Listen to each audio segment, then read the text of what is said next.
জ্ঞানের আলোকে ছড়িয়ে দেয়াটা, এটা ছিল রাসূল সাল্লাল্লাহু আলাইহি ওয়াসাল্লামের মূলত মিশন। তিনি বলেছেন তলাবুল ইলমি ফারিদাতুন আলা কুল্লি মুসলিম, পৃথিবীর প্রতিটি মুসলমানের জন্য জ্ঞান অর্জন এটা ফারিদা, আবশ্যক, ম্যান্ডেটরি, এটা অপশনাল না, এটা কম্পালসারি। কাউকে কোনো বিষয়ে জ্ঞানের ব্যাপারে জিজ্ঞেস করা হলো আর সে যদি সেটাকে গোপন করে, কিয়ামতের দিন তাকে আগুনের লাগাম দিয়ে বাঁধা হবে।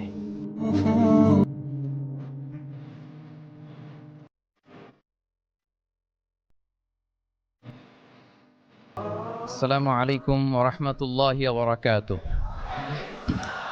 নাহমাদুহু ওয়া নুসাল্লি আলা রাসূলিহিল কারীম, আম্মা বা'দু, ফাআউযু বিল্লাহি মিনাশ শাইতানির রাজীম। বিসমিল্লাহির রহমানির রহিম। রব্বানা ওয়া বা'আথ ফীহিম রাসূলাম মিনহুম ইয়াতলু আলাইহিম আয়াতিকা ওয়া ইউআল্লিমুহুমুল কিতাবা ওয়াল হিকমাতা ওয়া ইউযাক্কিহিম ইন্নাকা আনতাল আজিজুল হাকীম। সাদাকাল্লাহুল আযীম। রব্বি ইশরাহ লি সাদরি ওয়া ইয়াসসির লি আমরি ওয়াহলুল উকদাতাম মিন লিসানি ইয়াফকাহু কওলি। আল্লাহ রব্বুল ইজ্জা ওয়াল জালালের দরবারে লাখো কোটি শুকর এবং সুজুদ যে আল্লাহ তাআলা ইন্টারন্যাশনাল ইসলামিক ইউনিভার্সিটি চিটাগাং IIUCর সেন্ট্রাল অডিটোরিয়ামে আয়োজিত আজকের discourse on prophetic teaching methodology শিরোনামের এই শিক্ষা সেমিনারে আমাদের সবাইকে এরকম চমৎকার একটি পরিবেশে একত্রিত হওয়ার সুযোগ করে দিয়েছেন। আমরা সবাই পড়ছি কালিমাতু শুকর, আলহামদুলিল্লাহ। আল্লাহর দরবারে শুকরিয়া জ্ঞাপনের পাশাপাশি আমি অত্র বিশ্ববিদ্যালয়ের কর্তৃপক্ষকে অন্তরের অন্তঃস্থল থেকে ধন্যবাদ এবং মোবারকবাদ জানাতে চাই। এরকম চমৎকার একটি পরিবেশে চমৎকার একটি শিক্ষা সেমিনারের আয়োজন করবার জন্য। প্রফেটিক টিচিং মেথোডোলজি এই শিরোনামে সামান্য কিছু আলোচনা শুরু করছি ইনশাআল্লাহ বিইذনিল্লাহ। সম্মানিত সুধীমণ্ডলী, প্রথমেই আমি জানতে চাচ্ছি যে আপনারা সবাই কেমন আছেন? আলহামদুলিল্লাহ, আমিও খুব ভালো আছি আলহামদুলিল্লাহ, সুম্মা আলহামদুলিল্লাহ। সম্মানিত সুধী, আপনারা টপিকটা নিশ্চয়ই স্টেজের ব্যাকড্রপে দেখতে পাচ্ছেন যে সেখানে খুব বড় ফন্টে লেখা আছে discourse on prophetic teaching methodology, অর্থাৎ আল্লাহ রাসূল সাল্লাল্লাহু আলাইহি ওয়া আলিহি ওয়াসাল্লামের শিক্ষা পদ্ধতি বা পাঠদান পদ্ধতি কেমন ছিল, তিনি কিভাবে শেখাতেন। আমরা জানি যে আল্লাহ রাসূল সাল্লাল্লাহু আলাইহি ওয়াসাল্লাম একজন শিক্ষক ছিলেন, অসাধারণ অনন্য একজন মার্ভেলাস শিক্ষক ছিলেন। শুধু শিক্ষকই ছিলেন না, বরং তিনি শিক্ষকদেরও শিক্ষক ছিলেন এবং তিনি নিজ হাতে এমন কিছু শিক্ষার্থী তিনি তৈরি করেছিলেন, গড়ে তুলেছিলেন, যারা এই পৃথিবীর ইতিহাসে শ্রেষ্ঠ প্রজন্ম হিসেবে স্বীকৃত। খয়রুল কুরুন, the best generation ever on earth, এই পৃথিবীর শ্রেষ্ঠতম প্রজন্ম হিসেবে তারা স্বীকৃত হয়েছেন। এবং তিনি তার শিক্ষা পদ্ধতির মধ্য দিয়ে গোটা বিশ্বকে সততা শিখিয়েছেন, সভ্যতা শিখিয়েছেন, মানবিকতা শিখিয়েছেন, স্পিরিচুয়ালিটি শিখিয়েছেন, আধ্যাত্মিকতা। তিনি আমাদেরকে শিখিয়েছেন পরিমিতিবোধ, তিনি আমাদেরকে শিখিয়েছেন জীবনবোধ, আমাদের স্রষ্টার সাথে তিনি আমাদেরকে পরিচিত করেছেন এবং সফলতার সহজ এবং সরল পথ তিনি আমাদেরকে বাতলে দিয়েছেন। আজকের এই ডিসকোর্সে বেসিকলি আমরা ওনার লাইফ স্কেলের একটা দিক নিয়ে ফোকাস করব, অর্থাৎ ওনার পাঠদান পদ্ধতি, কিভাবে তিনি সাহাবাদের সাথে ইন্টারেক্ট করতেন, তাদেরকে শিখাতেন, পাঠ দিতেন। শুধুমাত্র কেবলমাত্র এই বিষয়টাতে আমরা ফোকাস করবার চেষ্টা করবো ইনশাআল্লাহ। আমি আমার আলোচনার শুরুতে সূরাতুল বাকারার একটি আয়াত তেলাওয়াত করেছি, 129 নম্বর আয়াত। এই আয়াতটি বেসিকলি আল্লাহ রাসূল সাল্লাল্লাহু আলাইহি ওয়া আলিহি ওয়াসাল্লামের জন্য সাইয়েদনা ইব্রাহিম আলাইহিস সালাম দোয়া করেছিলেন মক্কার ধুধুমরু প্রান্তরে। এখনকার মক্কার মতো না, তখন জনমানব শূন্য মক্কা ছিল, ধুধুমরু প্রান্তর, চারিদিকে কেউ নেই। তো এরকম একটি ব্যারেন ল্যান্ডে সাইয়েদনা ইব্রাহিম আলাইহিস সালাম আল্লাহ তাআলার কাছে একটা দোয়া করেছিলেন। ওই দোয়াটাই আল্লাহ তাআলা সরাসরি কোট করেছেন সূরা বাকারায় 129 নম্বর আয়াতে। এবং সেখানে তিনি বলেছেন রব্বানা ওয়াবআথ ফীহিম রাসূলাম মিনহুম ইয়াতলু আলাইহিম আয়াতিকা ওয়া ইউআল্লিমুহুমুল কিতাবা ওয়াল হিকমা ওয়া ইউযাক্কিহিম ইন্নাকা আনতাল আজিজুল হাকীম। মানে হে আমাদের রব, এই ভূখণ্ডের মধ্য থেকেই এই জনপদবাসীর জন্য আপনি একজন রাসূল প্রেরণ করুন, যিনি আপনার নিদর্শনসমূহ তাদের সামনে পাঠ করে শোনাবে, যিনি আপনার কিতাব তাদেরকে শিক্ষা দেবে, তাদেরকে প্রজ্ঞা শিখাবে, পরিশুদ্ধ করবে, এবং নিশ্চয় আপনি পরাক্রমশালী, নিশ্চয় আপনি প্রজ্ঞাময়। এই দোয়াটি ছিল সাইয়েদনা ইব্রাহিম আলাইহিস সালামের, এবং রাসূল সাল্লাল্লাহু আলাইহি ওয়াসাল্লাম আগমনের প্রায় 2500 বছর আগে ইব্রাহিম আলাইহিস সালাম এই দোয়াটি করেছিলেন। 2500 বছর আগে, যখন কেউ ছিল না মক্কায়। মক্কা ওয়াজ এ টোটালি ব্যারন ল্যান্ড, কোনো গাছপালা ছিল না, কিছু ছিল না। সেই দোয়া আল্লাহ তাআলা কবুল করেছিলেন এবং এই দোয়ায় বেসিকলি তিনি আখিরি নবীর জন্য 4টা ফিচার কামনা করেছেন যে আল্লাহ এই 4টা ফিচার দিয়ে আপনি নবী পাঠাবেন। এর মধ্যে একটা ছিল ওয়া ইউআল্লিমুহুমুল কিতাব, যে এমন নবী যেন হয় তিনি এই জনপদের লোকদেরকে কিতাব শিখাবে। কি শিখাবে? কিতাব। ওই আল্লিমুহুমুল কিতাব। তার মানে রাসূল সাল্লাল্লাহু আলাইহি ওয়াসাল্লাম তিনি যে শিক্ষক হয়ে আসবেন, তিনি যে আল্লাহর কিতাব পৃথিবীবাসীকে শোনাবেন, তেলাওয়াত করে শোনাবেন, শেখাবেন, এই দোয়া রাসূল সাল্লাল্লাহু আলাইহি ওয়াসাল্লাম আগমনের 2500 বছর আগে সাইয়েদনা ইব্রাহিম আলাইহিস সালাম করেছিলেন। এবং রাসূল সাল্লাল্লাহু আলাইহি ওয়াসাল্লাম নিজেও বিভিন্ন হাদিসে ঘোষণা করেছেন যে আমি শিক্ষক হিসেবে প্রেরিত হয়েছি। ওয়া ইন্নামা বুইসতু মুআল্লিমান, আমি এই পৃথিবীতে শিক্ষক হিসেবে এসেছি। রাসূল সাল্লাল্লাহু আলাইহি ওয়াসাল্লাম দুইটা গ্রুপ দেখলেন মসজিদে, এক গ্রুপ তারা জিকির আজকার করে, আরেক গ্রুপ তারা রিসার্চ করে, গবেষণা করে। রাসূল সাল্লাল্লাহু আলাইহি ওয়াসাল্লাম বললেন দুই দলই ভালো কাজ করতেছে, কিন্তু রাসূল সাল্লাল্লাহু আলাইহি ওয়াসাল্লাম যারা গবেষণা করতেছে, পড়াশোনা করতেছে, ফিকহ নিয়ে আলোচনা করতেছে, তাদের সাথে যেয়ে বসে গেলেন। আর তিনি বললেন ওয়া ইন্নামা বুইসতু মুআল্লিমান, আমি এই গ্রুপকে প্রায়োরিটি দিয়েছি কারণ আমি নিজেই শিক্ষক হিসেবে প্রেরিত হয়েছি। তারা অজ্ঞদেরকে শিক্ষা দিচ্ছে, জাহেলদেরকে, যারা কিছু জানে না, জ্ঞানের ছোঁয়া যাদের মধ্যে লাগেনি, এই গ্রুপ তাদেরকে এনলাইটেন করছে, আলোকিত করছে, ফলে আমি তাদেরকে প্রায়োরিটি দিলাম, তাদের সাথে বসে গেলাম। ও ইন্নামা বুইসতু মুআল্লিমান, কারণ আমি পৃথিবীতে শিক্ষক হিসেবে প্রেরিত হয়েছি। তাহলে ইব্রাহিম আলাইহিস সালামের দোয়ার ফসল তিনি, হি কেম এজ এ টিচার, কারণ ইব্রাহিম আলাইহিস সালাম দোয়া করেছিলেন আল্লাহ এমন নবী পাঠাবেন যিনি আল্লিমুহুমুল কিতাব, এই জনপদের লোকদেরকে কিতাব শিখাবে। এবং রাসূল সাল্লাল্লাহু আলাইহি ওয়াসাল্লাম নিজেও বলেছেন আমি শিক্ষক হিসেবে প্রেরিত হয়েছি। এবং জ্ঞানার্জনকে রাসূল সাল্লাল্লাহু আলাইহি ওয়াসাল্লাম বাধ্যতামূলক করেছেন, ম্যান্ডেটরি ফর অল। এবং জ্ঞান যে সবাই অর্জন করবে এটা তিনি বলেছেন, এটা সবার জন্য অবধারিত, শিক্ষার্জন এটা মানুষের মৌলিক অধিকার। তিনি বলেছেন তলাবুল ইলমি ফারিদাতুন আলা কুল্লি মুসলিম, পৃথিবীর প্রতিটি মুসলমানের জন্য জ্ঞান অর্জন এটা ফারিদা, আবশ্যক, ম্যান্ডেটরি, এটা অপশনাল না, এটা কম্পালসারি।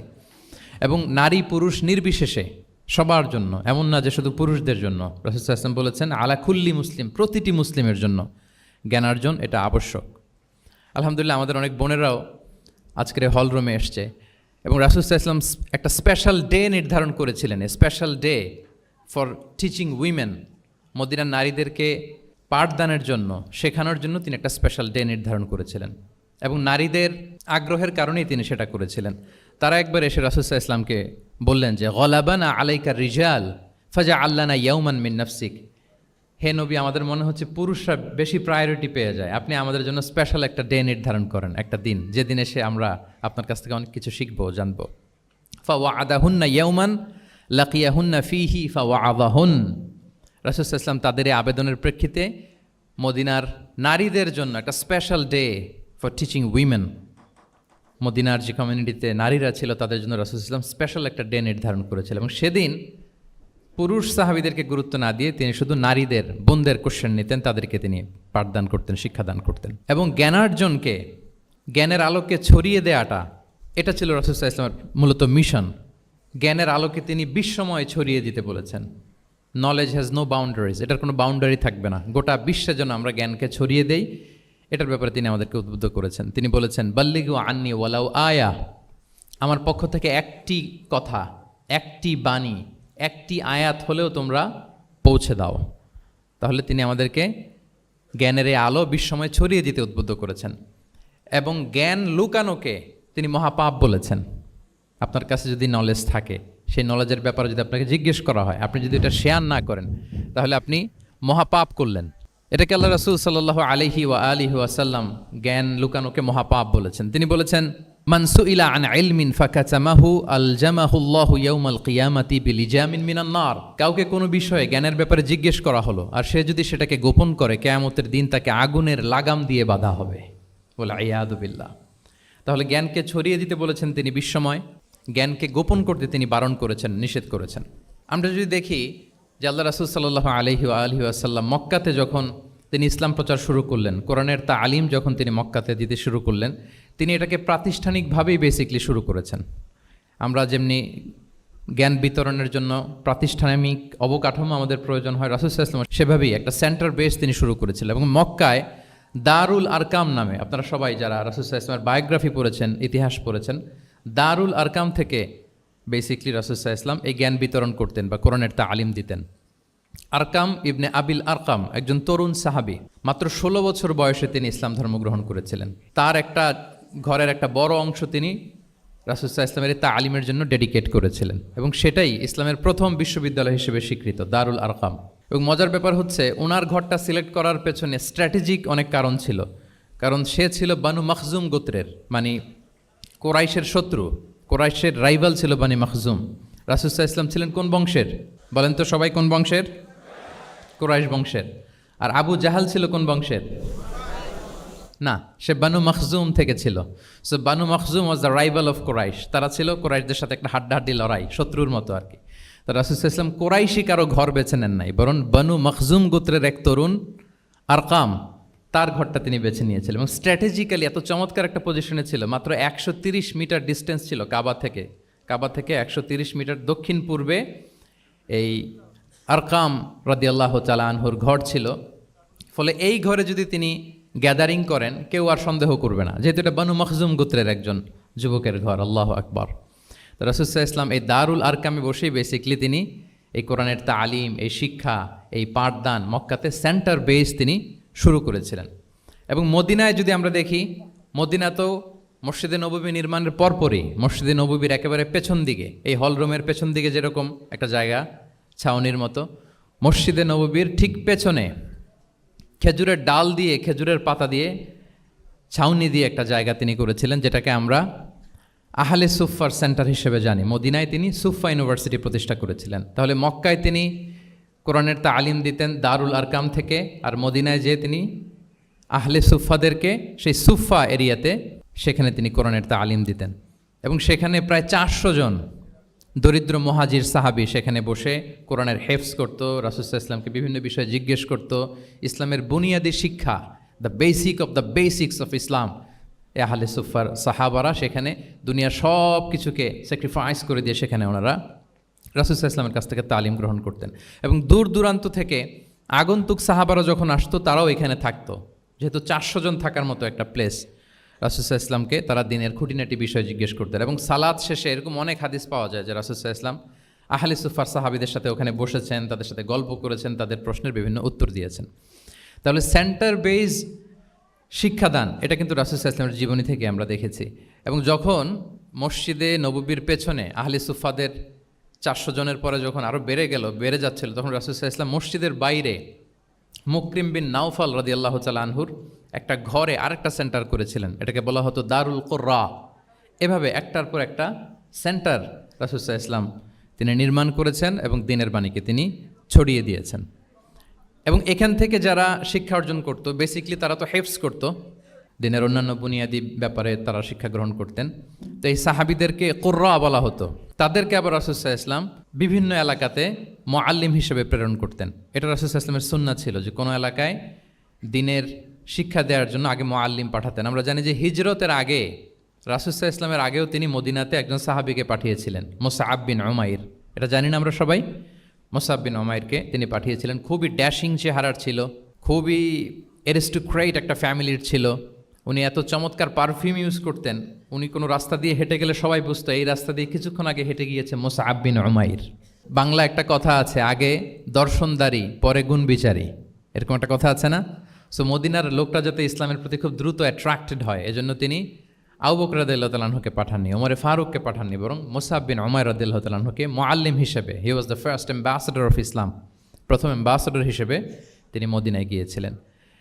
এবং মদিনাতে আহলে সুফার মধ্য থেকে যারা অগ্রগামী ছিল, দারুল কুররা থেকে যারা অগ্রগামী ছিল, তাদেরকে আল্লাহ রাসূল সাল্লাল্লাহু আলাইহি ওয়া আলিহি ওয়াসাল্লাম জ্ঞান বিতরণের জন্য, কোরআন শেখানোর জন্য বিভিন্ন জায়গায় পাঠাতেন।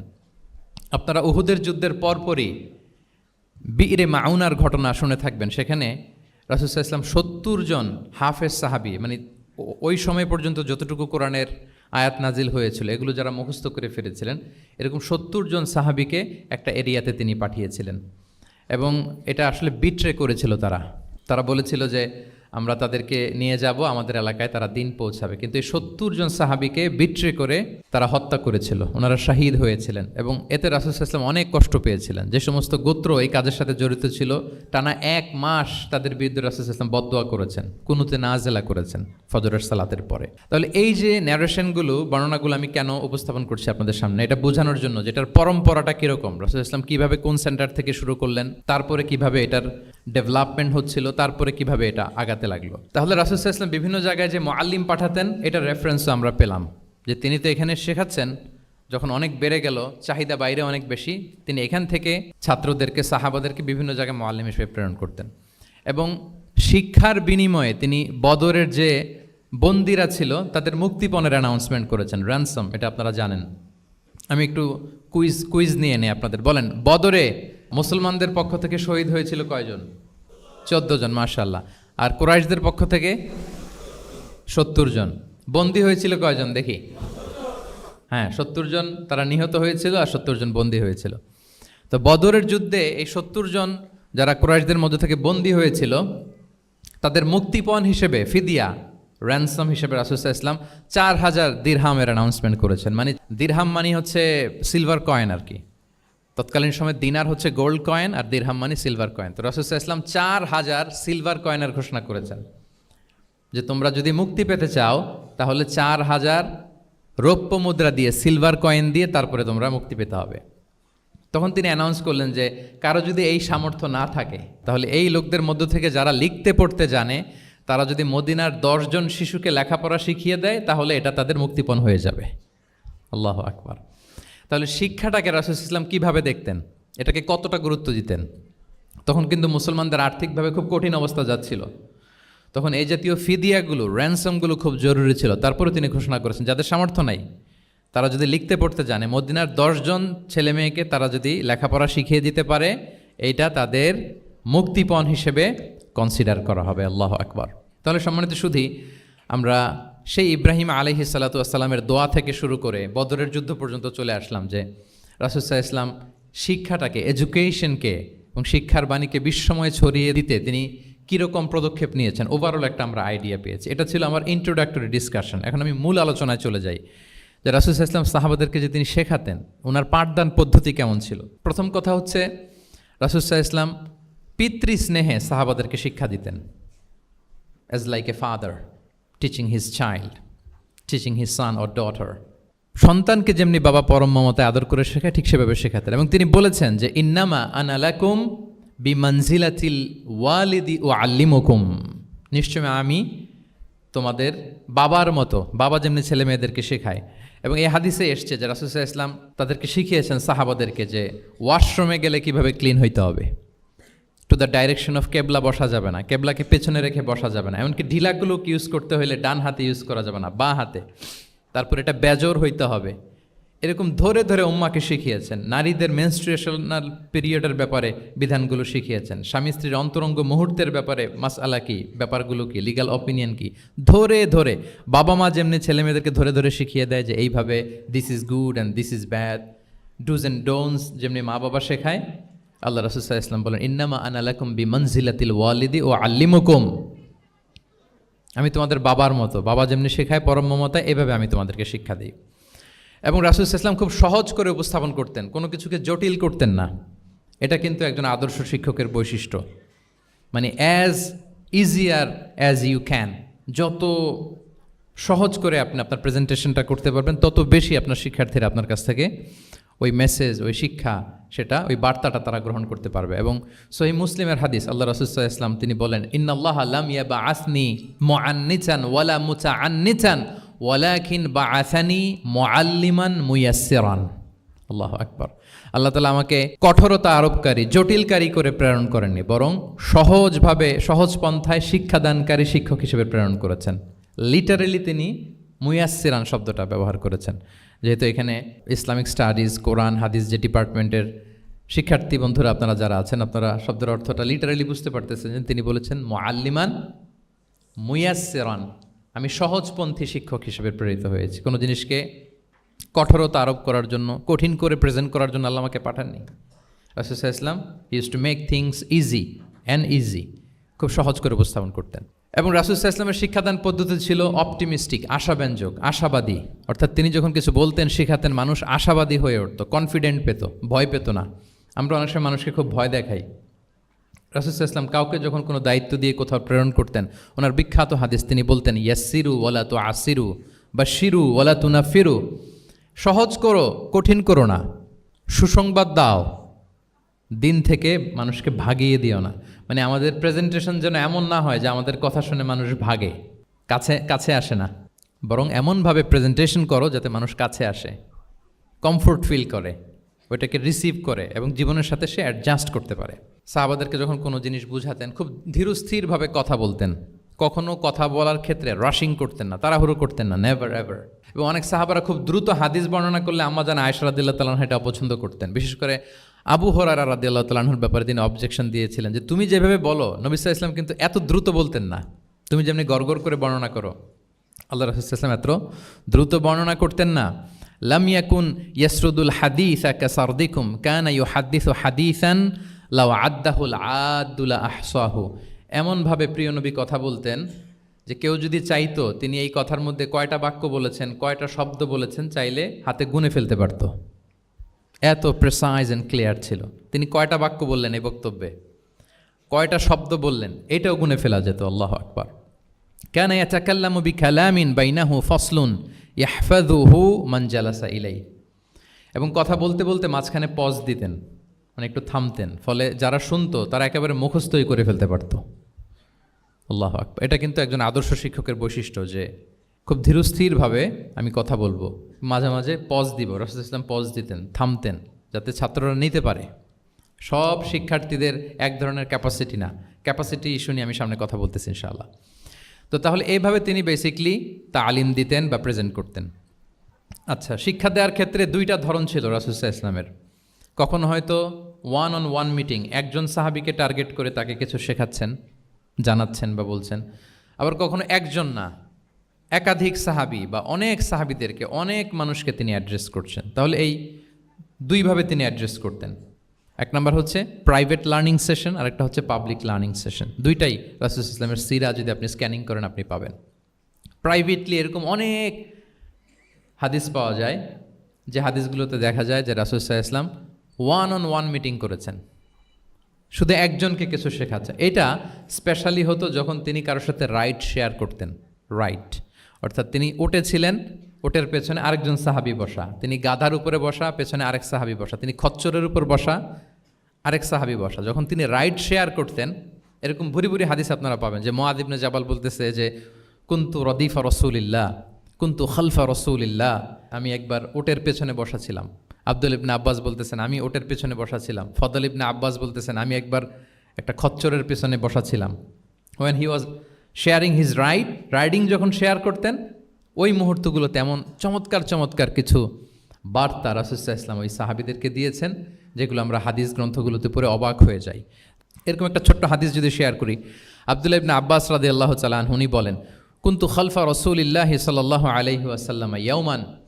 একদিন আমি, এই যে দেখেন বর্ণনা ভঙ্গি কেমন, একদিন আমি রাসূল সাল্লাল্লাহু আলাইহি ওয়াসাল্লামের পেছনে বসা, মানে কোনো একটা ওটের উপর বা গাধার উপরে বসা। ফাকালা, তিনি বললেন ইয়া গুলাম, হে কিশোর। রাসূল সাল্লাল্লাহু আলাইহি ওয়াসাল্লামের শব্দ চয়নগুলো অসাধারণ। আমরা অনেক হাদিস আজকে শেয়ার করার চেষ্টা করব, আপনি বাক্য চয়ন, শব্দ চয়ন শুনলে অবাক হবেন। ইয়া গুলাম, হে কিশোর, ইন্নী ও আল্লিমুকা কালিমাতিন, আমি তোমাকে চমৎকার কিছু কথা শিখিয়ে দিচ্ছি, শোনো। তখন কিন্তু কেউ নাই। এই হাদিস উনি বর্ণনা না করলে আমরা জানতে পারতাম না, কারণ ওনারা এক ওটের উপরে বা ঘোড়ার উপরে ছিলেন। পরে যখন আব্দুল ইবনে আব্বাস এটা ন্যারেট করলেন তখন আমরা জানতে পেরেছি। তো এটা ছিল প্রাইভেট লার্নিং সেশন, শুধু ওনার সাথে। তোমাকে কিছু কথা শিখিয়ে দেই। ইহফাদিল্লাহ ইয়াহফাযকা, ইহফাদিল্লাহ তাজিদহু তুজাহাক। এটা অনেকের মুখস্থ আছে না, বিখ্যাত হাদিস আল আরবাউন আন-নববিয়ার ভেতরেও আছে। তুমি আল্লাহর বিধানগুলোকে সংরক্ষণ করো, রক্ষণাবেক্ষণ করো, টেক কেয়ার করো, আল্লাহ তোমার টেক কেয়ার করবেন। ইদা সাআলতা ফাসআলিল্লাহ, হে আব্দুল্লাহ, যখন চাইবে আল্লাহর কাছে চাইবে, যখন ফরিয়াদের হাত তুলবে কেবলমাত্র আল্লাহর কাছেই তুলবে। ওয়া ইদা ইসতাআনতা ফাসতাঈন বিল্লাহ, যখন সাহায্য চাইবে কেবল আল্লাহর কাছেই সাহায্য চেয়েও। ওয়া আলাম আন্নাল উম্মাতা লাউ ইজতামাআত আলা আন ইয়ানফাউকা বিশাইইন লাম ইয়ানফাউকা ইল্লা বিশাইইন ক্বাদ কাতাবাহুল্লাহু লাক। গোটা বিশ্বের সবাই মিলে যদি তোমার কোনো উপকার করতে চায় তাহলে ততটুকুই করতে পারবে যতটুকু আল্লাহ তোমার ভাগ্যে রেখেছে। আল্লাহ যতটুকু উপকার তোমার ভাগ্যে রেখেছে অতটুকুই হবে। ওয়া ইন ইজতামাউ আলা আন ইয়াদুররুকা বিশাইইন লাম ইয়াদুররুকা ইল্লা বিশাইইন ক্বাদ কাতাবাহুল্লাহু আলাইক। গোটা বিশ্বের সবাই মিলে যদি তোমার ক্ষতি করতে চায় ঠিক ততটুকুই করতে পারবে যতটুকু তোমার নসিবে আছে, এর চেয়ে 1 ইঞ্চিও বেশি ক্ষতি করতে পারবে না। রুফিআতিল আকলামু ওয়া জাফফাতিস সুহুফ, কলম উঠিয়ে নেওয়া হয়েছে আর যা লেখা হয়েছিল সব শুকিয়ে গিয়েছে। কারণ প্রথম আল্লাহ সৃষ্টি করেছেন কি? কলম। কলমকে আল্লাহ বলেছেন লিখো। আল্লাহ কি লিখবো? উক্তুব মাকাদির আল খালক, মহাবিশ্বে যারা আসবে সবার কি হবে না হবে সব লিখো। তো লিখে ফেলছে, এখন যা হবার তাই হবে। তাহলে দেখেন, আকীদা সংক্রান্ত, ইসলামের বুনিয়াদী বিশ্বাস সংক্রান্ত চমৎকার কিছু লার্নিং, কিছু লেসন আল্লাহ রাসূল সাল্লাল্লাহু আলাইহি ওয়াসাল্লাম আব্দুল্লাহ ইবনে আব্বাসকে দিয়েছেন। এবং এটা ছিল 1-on-1 meeting, private learning session. আর কেউ ছিল না তখন। আব্দুল্লাহ ইবনে আব্বাস এটা শুনেছেন এবং আমাদের কাছে বর্ণনা করেছেন। আচ্ছা, এটা গেল একটা। আরেকটা কি বলেছিলাম? একটা তো প্রাইভেট লার্নিং সেশন, আরেকটা কি পাবলিক লার্নিং সেশন। ওইটা একা একা না, হয়তো অনেক সাহাবী একসাথে আছে, তাদেরকে কিছু বলছেন বা শেখাচ্ছেন। অথবা হিউজ কংগ্রেগেশন, অনেক বড় গ্যাদারিং। লেটস সে মসজিদে নববীতে তিনি যে খুতবাগুলো দিয়েছেন, প্রায় 10 বছর তো তিনি খতিব ছিলেন, এই যতগুলো খুতবা দিয়েছেন এটা অফকোর্স কি পাবলিক লার্নিং সেশন। বিভিন্ন প্রেক্ষাপটে জনপরিসরে দেয়া রাসূল সাল্লাল্লাহু আলাইহি ওয়াসাল্লামের যে শিক্ষামূলক বক্তব্যগুলো, এগুলো পাবলিক লার্নিং সেশন। বিদায় হজের ভাষণ বিশাল এক কংগ্রেগেশনের সামনে তিনি অ্যাড্রেস করেছিলেন, ওইটা কি ছিল? Public learning session. তাহলে সেখানের পদ্ধতিটা বেসিকলি দুই ধরনের, একটা ছিল প্রাইভেট লার্নিং সেশন আর একটা পাবলিক লার্নিং সেশন। আচ্ছা, এই তো, লেটস মুভ অন। এবার আমরা চলে যাব যে তিনি যেসব শিখন পদ্ধতি অবলম্বন করতেন, শেখানোর ক্ষেত্রে কি কি মিনস, কি কি ওয়ে তিনি অবলম্বন করতেন, সেগুলো আমরা শেয়ার করি। অনেকগুলো মিনস তিনি ইউজ করতেন, অনেকভাবে তিনি পাঠদান করতেন, সাহাবাদেরকে শিক্ষা দিতেন। এর মধ্যে অন্যতম একটা মাধ্যম হচ্ছে তিনি সাহাবাদেরকে কোশ্চেন করতেন। কোশ্চেন করে সঠিক উত্তর পেলে তিনি উৎসাহ দিতেন খুব। মনে রাখতে হবে, রাসূল সাল্লাল্লাহু আলাইহি ওয়াসাল্লামের শিক্ষাটা বেসিকলি ছিল Q&A বেসড। সামনে আমরা ইন ডেপথ যখন আরও ঢুকবো, basically oral based, oral session ছিল, মুখে মুখে। কারণ আমাদের মতো তো এত কাগজ কলম ছিল না। এখন যেমনি আপনাদেরকে হোমওয়ার্ক দেয়, অ্যাসাইনমেন্ট দেয়, এগুলো ছিল নাকি তখন? রাসূল সাল্লাল্লাহু আলাইহি ওয়াসাল্লামের সময় অ্যাসাইনমেন্ট দেওয়ার রীতি ছিল? বলেন, আপনাদের অ্যাসাইনমেন্ট দেয় স্যাররা? হ্যাঁ। তো এই যে এখন স্যাররা হোমওয়ার্ক দেন, কাজ দেন, অ্যাসাইনমেন্ট দেন, এটা তো ওই সময় ছিল না। ফলে এটা রাসূল সাল্লাল্লাহু আলাইহি ওয়াসাল্লামের পাঠদান পদ্ধতিটা বেসিকলি ছিল Q&A বেসড, প্রশ্নোত্তর পর্ব। সাহাবারা জিজ্ঞেস করতেন, না জানলে রাসূল সাল্লাল্লাহু আলাইহি ওয়াসাল্লাম আবার জিজ্ঞেস করতেন, দেখি ওরা জানে কি না। এরকম অনেকভাবে তিনি শেখাতেন, আমরা সামনের দিকে আরও দেখব। তো রাসূল সাল্লাল্লাহু আলাইহি ওয়াসাল্লাম সাহাবাদেরকে প্রশ্ন ছুড়তেন, তিনি ট্রাই করতেন, দেখতেন যে দেখি ওরা পারে কিনা, ব্যাপারটা জানে কিনা। যদি কেউ সঠিক আনসার দিতে পারতো, রাসূল সাল্লাল্লাহু আলাইহি ওয়াসাল্লাম খুব প্রশংসা করতেন এবং উৎসাহ দিতেন। স্যাররা যখন আমাদের ক্লাসে প্রশংসা করে, ভাল লাগে না আমাদের? আমার প্রেজেন্টেশন খুব প্রশংসা করলো, আমার অ্যাসাইনমেন্টের খুব প্রশংসা করলো, আমাকে ইন্সপায়ার করলো, আমি আরও মোটিভেটেড হব না? হয়তো আমরা নাকি হই। তো রাসূল সাল্লাল্লাহু আলাইহি ওয়াসাল্লাম এটাই করতেন। উবাই ইবনে কাআব রাদিয়াল্লাহু তাআলা আনহুকে উনি প্রশ্ন করলেন, আল্লাহ রাসূল সাল্লাল্লাহু আলাইহি ওয়া আলিহি ওয়াসাল্লাম প্রশ্ন করলেন যে, ইয়া আবাল মুনযির, এটা ওনার কুনিয়া, আতাদরি আইয়ু আয়াতিন মিন কিতাবিল্লাহি মাআকা আ'যাম, তুমি কি জানো যে আল্লাহর সর্বশ্রেষ্ঠ আয়াত কোনটা, তুমি জানো? তখন উবাই ইবনে কাআব রাদিয়াল্লাহু তাআলা আনহু বললেন যে, আল্লাহু লা ইলাহা ইল্লা হুয়াল হাইয়ুল কাইয়্যুম, মানে আয়াতুল কুরসি। এটা কোন আয়াত? আয়াতুল কুরসি। এটা ফরজ সালাতের পর আমরা সবাই পড়ি তো নাকি? হ্যাঁ, মান কারা আয়াতুল কুরসি দুবরা কুল্লি সালাতিন মাকতুবাতিন লাম ইয়ামনাহু মিন দুখুলিল জান্নাতি ইল্লাল মাউত। ফরজ সালাতের পরে যারা আয়াতুল কুরসি পড়ে, তার জান্নাতে প্রবেশে কোনো বাধা থাকে না, একটা জিনিস ছাড়া, মানে মৃত্যু, মরণ। লোকটা মরে না, তাই জান্নাতে যায় না, মূল্যে জান্নাতি। হে ইয়া আবাল মুনযির, তুমি কি জানো কোরআনের সর্বশ্রেষ্ঠ আয়াত কোনটা? তিনি বললেন যে আয়াতুল কুরসি।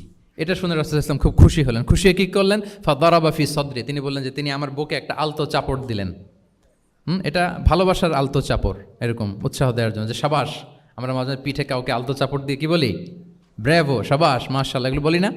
তো রাসূল সাল্লাল্লাহু আলাইহি ওয়াসাল্লাম বুকে আলতো চাপড় দিয়ে বললেন, ওয়াল্লাহি লিয়াহনিকাল ইলমু আবাল মুনযির, তোমার ইলম, তোমার জ্ঞান কল্যাণময় হোক হে আবাল মুনযির, মোবারক হোক তোমার জন্য তোমার ইলম। May knowledge be pleasant for you, তোমার জ্ঞানটা বরকতময় হোক, কল্যাণময় হোক। তাহলে তিনি যখন সঠিক উত্তর দিতে পারলেন, রাসূল সাল্লাল্লাহু আলাইহি ওয়াসাল্লাম খুশি হয়ে বুকে আলতো চাপড় দিয়ে তার প্রশংসা করলেন, তার জন্য দোয়া করলেন। রাসূল সাল্লাল্লাহু আলাইহি ওয়াসাল্লাম এভাবে উৎসাহ দিতেন। এতে করে কি হয়? শিক্ষার্থীদের কনফিডেন্ট বাড়ে। কি হয়? যে স্যার যখন আমাকে এত কিছু বলতেছে, তাহলে নিশ্চয়ই আমি কিছু একটা ভালো কিছু করছি, আমাকে দিয়ে কিছু একটা হবে। আমাকে দিয়ে, আমরা অনেক সময় ভুল করে বলে ফেলি যে তোকে দিয়ে কিছুই হবে না, বলে ফেলি না? এতে হয় কি? কনফিডেন্ট কমে যায়। মা বাবারাও এটা করে যে তুই কিছুই পারবি না, তোকে দিয়ে কিছুই হবে না। বাংলাদেশে একটা বিখ্যাত কথা আছে, ওই যে ছেলে মেয়ে A+ না পেলে পাশের বাড়ির কেউ পেলে বলে যে ওর পা ধোয়া পানি খা। তো আসলে এতে কি হয়? কনফিডেন্স কমে যায় ছেলে মেয়েদের। এটা যেন আমরা না বলি, বরং ওদেরকে ইন্সপায়ার করতে হবে, হ্যাঁ, উৎসাহিত করতে হবে, প্রশংসা করতে হবে। সাহাবীদের ভালো কিছু দেখলে সঠিক উত্তর তারা দিতে বলে রাসূল ইসলাম এবার প্রশংসা করতেন। আচ্ছা, গেল, এটা একটা পদ্ধতি। আরেকটা হচ্ছে কোনো গুরুত্বপূর্ণ জিনিসকে এমফেসাইজ করার জন্য রাসূল ইসলাম রেপিটেশন করতেন, তাকরার করতেন। গুরুত্বপূর্ণ জিনিসকে তিনি 3 বার উল্লেখ করতেন, তাকরার করতেন। আত্তাকওয়া হা হুনা, আত্তাকওয়া হা হুনা, আত্তাকওয়া হা হুনা ওয়া ইউশিরু ইলা সদরিহি সালাসা মাররাত। তাকওয়া এখানে, এখানে, এখানে 3 বার। একবার বললেই তো হয়ে যায়, 3 বার কেন বলেন? এটা গুরুত্বপূর্ণ, ভেরি ইম্পর্টেন্ট ইস্যু। গুরুত্ব বোঝানোর জন্য এমফেসাইজ করতে যেয়ে তিনি কোনো জিনিসকে কয়বার বলতেন? 3 বার।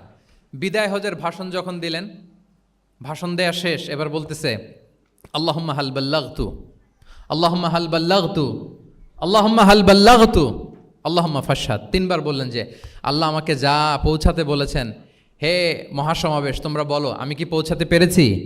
আমি কি ঠিকঠাক পৌঁছালাম? আমি কি সব তোমাদেরকে বলেছি? সাক্ষ্য দাও, সাক্ষ্য দাও। সবাই বললো ইয়া রাসূলুল্লাহ, আল্লাহ যেমনটি বলেছেন সব আপনি আমাদের কাছে পৌঁছে দিয়েছেন, কিছু লুকোচুরি করেন নাই, কিছু লুকান নাই। তাহলে 3 বার জানতে চাইলেন, কয়বার? হ্যাঁ, এটা রাসূল সাল্লাল্লাহু আলাইহি ওয়াসাল্লামের একটা গুরুত্বপূর্ণ অভ্যেস ছিল, যে যেটাকে তিনি এমফেসাইজ করতে চাইতেন, যেটা গুরুত্বপূর্ণ কোনো বিষয় এটাকে তিনি রিপিট করতেন বারবার, সাধারণত 3 বার। সাধারণত কয়বার? তাহলে গুরুত্বপূর্ণ জিনিসগুলো আমরা বারবার বলবো যাতে আমাদের শিক্ষার্থীরা সহজে সেটা মুখস্থ করে ফেলতে পারে। আবার রাইডিং শেয়ারের আর একটা ঘটনা, মুআয ইবনে জাবাল রাদিয়াল্লাহু তাআলা আনহু, উনি একবার রাসূল সাল্লাল্লাহু আলাইহি ওয়াসাল্লামের সাথে বাহনের পেছনে ছিলেন, হয়তো উট। কুনতু রিদফান নবী, মুআয ইবনে জাবাল বলেন আমি রাসূল সাল্লাল্লাহু আলাইহি ওয়াসাল্লামের পেছনে একবার বসা ছিলাম। তো তখন হঠাৎ করে রাসূল সাল্লাল্লাহু আলাইহি ওয়াসাল্লাম আমাকে ডাক দিলেন। রাসূল সাল্লাল্লাহু আলাইহি ওয়াসাল্লাম সামনে, মুআয ইবনে জাবাল পেছনে। হঠাৎ ডেকে বললেন ইয়া মুআয ইবনে জাবাল, হে মুআয ইবনে জাবাল। তো তিনি বললেন খুব বিনয়ের সাথে, কুলতু লাব্বাইকা রাসূলুল্লাহি ওয়া সাআদাইক, মানে হে আল্লাহ রাসূল আমি হাজির, আমি প্রস্তুত। হে আল্লাহ রাসূল আপনি খালি অর্ডার করেন, বান্দা হাজির। আমরা এরকম বলি না মাঝে মাঝে বাংলায়, কি বলি? বান্দা হাজির, মানে আমি আছি আপনার খেদমত, আপনি বলেন। তো রাসূল ইসলাম বললেন ইয়া মুআয ইবনে জাবাল লাব্বাইকা রাসূলুল্লাহি ওয়া সাআদাইক, ইয়া রাসূলুল্লাহ আমি হাজির। কিন্তু রাসূল ইসলাম কিছু বলেন না, কিছুই বলেন না। আবার যাচ্ছে, উট যাচ্ছে যাচ্ছে যাচ্ছে, কয়েক মিনিট পরে আবার ডাক দিলেন ইয়া মুআয ইবনে জাবাল, হে মুআয। উনি একই কথা, লাব্বাইকা রাসূলুল্লাহ সাআদাইক, হে আল্লাহ রাসূল আমি হাজির, উপস্থিত। আবার ইয়া মুআয ইবনে জাবাল, হে মুআয। তিনি একই কথা বললেন লাব্বাইকা রাসূলুল্লাহ, 3 বার বললেন। 3 বার মুআয ইবনে জাবাল একই উত্তর দিলেন। তার মানে ওনার আগ্রহটা বাড়াচ্ছেন। রাসূল সাল্লাল্লাহু আলাইহি ওয়াসাল্লাম একটা গুরুত্বপূর্ণ কথা বলবেন, এই কথাটা শোনানোর জন্য মুআয ইবনে জাবালের উনি কি করতেছেন? ভেতর থেকে কথা বুঝতেছেন আমার সবাই? আগ্রহটা আরও বাড়াচ্ছেন, আরও বাড়াচ্ছেন। যখন দেখলেন যে না, আগ্রহ একেবারে 100-এ 100, এখন বললে সে এটা রিসিভ করতে পারবে, কাজে দিবে, তখন তিনি বললেন যে মুআয তুমি কি জানো হাল তাদরি মা হাক্কুল্লাহি আলাল ইবাদ, বান্দার উপর আল্লাহর হক কি জানো? তিনি বললেন আল্লাহু ওয়া রাসূলুহু আ'লাম, আল্লাহ আল্লাহ রাসূল ভালো জানে। সাহাবাদের একটা বৈশিষ্ট্য ছিল, they are very down to earth, মানে আউট অফ হাম্বলনেস তারা বলতেন আল্লাহ আল্লাহ রাসূল ভালো জানে। তো তিনি বললেন যে আল্লাহর বান্দার উপর আল্লাহর অধিকার হচ্ছে যে বান্দা কখনো আল্লাহর সাথে শিরক করবে না, এক আল্লাহর ইবাদত করবে। কিছুক্ষণ পরে আবার ইয়া মুআয ইবনে জাবাল, দেখেন কি স্টাইল, মানে রাজকীয় একটা স্টাইল। ইয়া মুআয ইবনে জাবাল, আবার তিনি লাব্বাইকা রাসূলুল্লাহ সাআদাইক, হে আল্লাহ রাসূল আমি তো হাজির, তুমি কি জানো যে আল্লাহর প্রতি বান্দার হক কি? আবার বললেন যে আল্লাহ আল্লাহ রাসূলই ভালো জানেন। তখন রাসূল সাল্লাল্লাহু আলাইহি ওয়াসাল্লাম বললেন যে আল্লাহর হক যেমনি তুমি জানলে যে বান্দা আল্লাহর সাথে শরীক করবে না, এক আল্লাহর ইবাদত করবে, এটা যদি কোনো বান্দা করে তাহলে ওই বান্দাকে কখনো আল্লাহ শাস্তি দিবেন না। এটা হচ্ছে বান্দার হক, আল্লাহর কাছ থেকে সে এটা পাবে যে আনলা ইউআযিবাহুম, আল্লাহ তাআলা তাকে কখনো শাস্তি দিবেন না। তাহলে এটা ছিল রাসূল সাল্লাল্লাহু আলাইহি ওয়াসাল্লামের অভ্যেস, যে তিনি একই কথা বারবার বলে আগ্রহ বাড়াতেন। 3 বার তিনি বলেছেন, 3 বার ডাক দিয়েছেন হে মুআয ইবনে জাবাল। তাহলে রেপিটেশন এটা একটা অভ্যেস ছিল রাসূল সাল্লাল্লাহু আলাইহি ওয়াসাল্লামের, পাঠদানের ক্ষেত্রে একটা পদ্ধতি। আচ্ছা, রাসূল সাল্লাল্লাহু আলাইহি ওয়াসাল্লামের আরেকটা পদ্ধতি ছিল যে তিনি ধারণ ক্ষমতা অনুযায়ী নির্দেশনা দিতেন, considering the state of the addressee, যাকে অ্যাড্রেস করতেছেন তার ক্যাপাসিটি কতদূর এটা বুঝে শুনে বলতেন, খুব বাড়িয়ে বলতেন, বেশি কিছু বলতেন না। এক বেদুইন আসলো, বেদুইন মানে সে মরুপল্লীতে থাকে, শহরের যে নিয়মকানুন জানে না, সভ্যতার ছোঁয়া তার মধ্যে লাগেনি। এসে বলল দুল্লানি আলা আমাল আমিলতুহু ইদা আমিলতুহু দাখালতুল জান্নাহ, হে নবী আপনি আমাকে এমন একটা আমল শিখায় দেন যেটা করলে আমি জান্নাতে যাব। তো রাসূল সাল্লাল্লাহু আলাইহি ওয়াসাল্লাম দেখলেন লোকটা বেদুইন, শহরে লোক না, আবার খুব সহজ সরল, একেবারে সাদামাটা। তো রাসূল সাল্লাল্লাহু আলাইহি ওয়াসাল্লাম বললেন 4টা কাজ করবা। তা'বুদাল্লাহা ওয়া লা তুশরিকু বিহি শাইআ, তুকিমাস সালাতাল মাকতুবা, তুআদ্দি যাকাতাল মাফরুদা ওয়া তাসুমা রমাদান। 4টা কাজ। এক আল্লাহর ইবাদত করবা, শিরক করবা না, ফরজ সালাত পড়বা, ফরজ যাকাত দিবা, রমজানের ফরজ রোজা রাখবা। কয়টা কাজ? কয়টা বলছে? Very simple to memorise, right? আচ্ছা, এটা যখন সে বলল তখন সে বেদুইন বলতে আরম্ভ করলো যে আল্লাহ শপথ করে আমি বললাম, লা আযীদু আলা হাযা শাইআন ওয়া লা আনকুসু মিন। ঠিক আছে, আমি এই 4টাই করব, বাড়াবো না কমাবো না, এর চেয়ে বেশি কোনোদিন কিছু করব না, কমও করব না। মানে খালি আল্লাহরে মানবো, ফরজ নামাজ পড়বো, ফরজ যাকাতটা দিব, আর ফরজ রোজাটা রাখবো। আর কোনো আমল টামল আমার জীবনে আমি করব, বাড়াবো না কমাবো না। তো রাসূল সাল্লাল্লাহু আলাইহি ওয়াসাল্লাম বললেন যে কেউ যদি জান্নাতি লোক দেখে নিজের চোখ জোড়াতে চায়, খুশি হতে চায়, তারা যেন এই লোকের দিকে তাকায়, মানে এই লোকটা জান্নাতি। আল্লাহু আকবার, চলে গেল। দেখেন তার কাছে কিন্তু আমলের বিশাল ফিরিস্তি নিয়ে রাসূল সাল্লাল্লাহু আলাইহি ওয়াসাল্লাম হাজির হয় নাই, কারণ তার ক্যাপাসিটি দেখতে হবে, তার সক্ষমতা, সে কদ্দুর নিতে পারবে। রাসূল সাল্লাল্লাহু আলাইহি ওয়াসাল্লাম অবজার্ভ করে দেখলেন যে বেদুইন মানুষ, তার বেশি কিছু বললে কাজে দিবে না, অল্প একটু বলছে, ওইটা মেনেই সে কি হয়ে গেছে? জান্নাতি হয়ে গেছে। এটা অনেক সময় আমরা ভুল করে ফেলি। শিক্ষার্থীদের মধ্যে সবার রিসিভিং ক্যাপাসিটি এক ধরনের হয় না, কারো খুব বেশি, কারো খুব কম। তো একজন আদর্শ শিক্ষকের কাজ হচ্ছে এটাকে ফলো করা, অবজার্ভ করা, এবং যেটা তাদের সক্ষমতায় কুলায় ঠিক অতটুকু তাদেরকে দেয়, এর চেয়ে বেশি কিছু না। রাসূল সাল্লাল্লাহু আলাইহি ওয়াসাল্লামের আরেকটা পদ্ধতি ছিল গ্রাজুয়ালিটি, স্টেপ বাই স্টেপ, ধীরস্থিরভাবে, অল্প অল্প করে, শাইআন ফা শাইআন। আর তাদাররুজ বিল বাদই বিল আহাম্মি সুম্মাল মুহিম, আগে সবচেয়ে গুরুত্বপূর্ণ, starting with the most important affair first, then the important affair, then the important. সবচেয়ে গুরুত্বপূর্ণটা আগে, এরপরে যেটা কম গুরুত্বপূর্ণ, এরপরে কম গুরুত্বপূর্ণ। তাহলে একটু একটু করে বললে এটা মানুষের ফিতরাতের সাথেও যায়, তার নেচারের সাথেও যায়। আমরা মদ হারাম হওয়ার কথা জানি, কয়টা স্টেপে হারাম হয়েছিল মদ? একবারে যদি বলা হতো বন্ধ করার সহজ হতো সাহাবাদের জন্য? হতো না।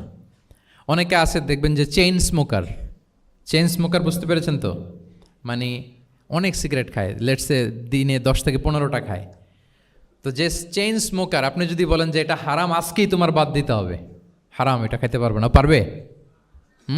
ও দুনিয়া সব বাদ দিতে পারবে, সিগারেট বাদ দিতে পারবে না। তো তারে কি করতে হবে? ফ্লেক্সিবিলিটি দিতে হবে, যে আস্তে আস্তে ছাড়েন, 10টা করে খান তো চালাইতে থাকেন, আজকে 10টা খাইছেন, কালকে 9টা করে খান, চালাইতে থাকেন, একসাথে সব বন্ধ করার দরকার নেই। তারপরের সপ্তাহে 8টা করে খান, এরপরের সপ্তাহে 5টা করে খান, অল্প অল্প করে অবশ্যই সে কমাতে পারবে। এরপরের সপ্তাহে 2টা খান, এরপরের সপ্তাহে বন্ধ করেন না, চালাইতে থাকেন।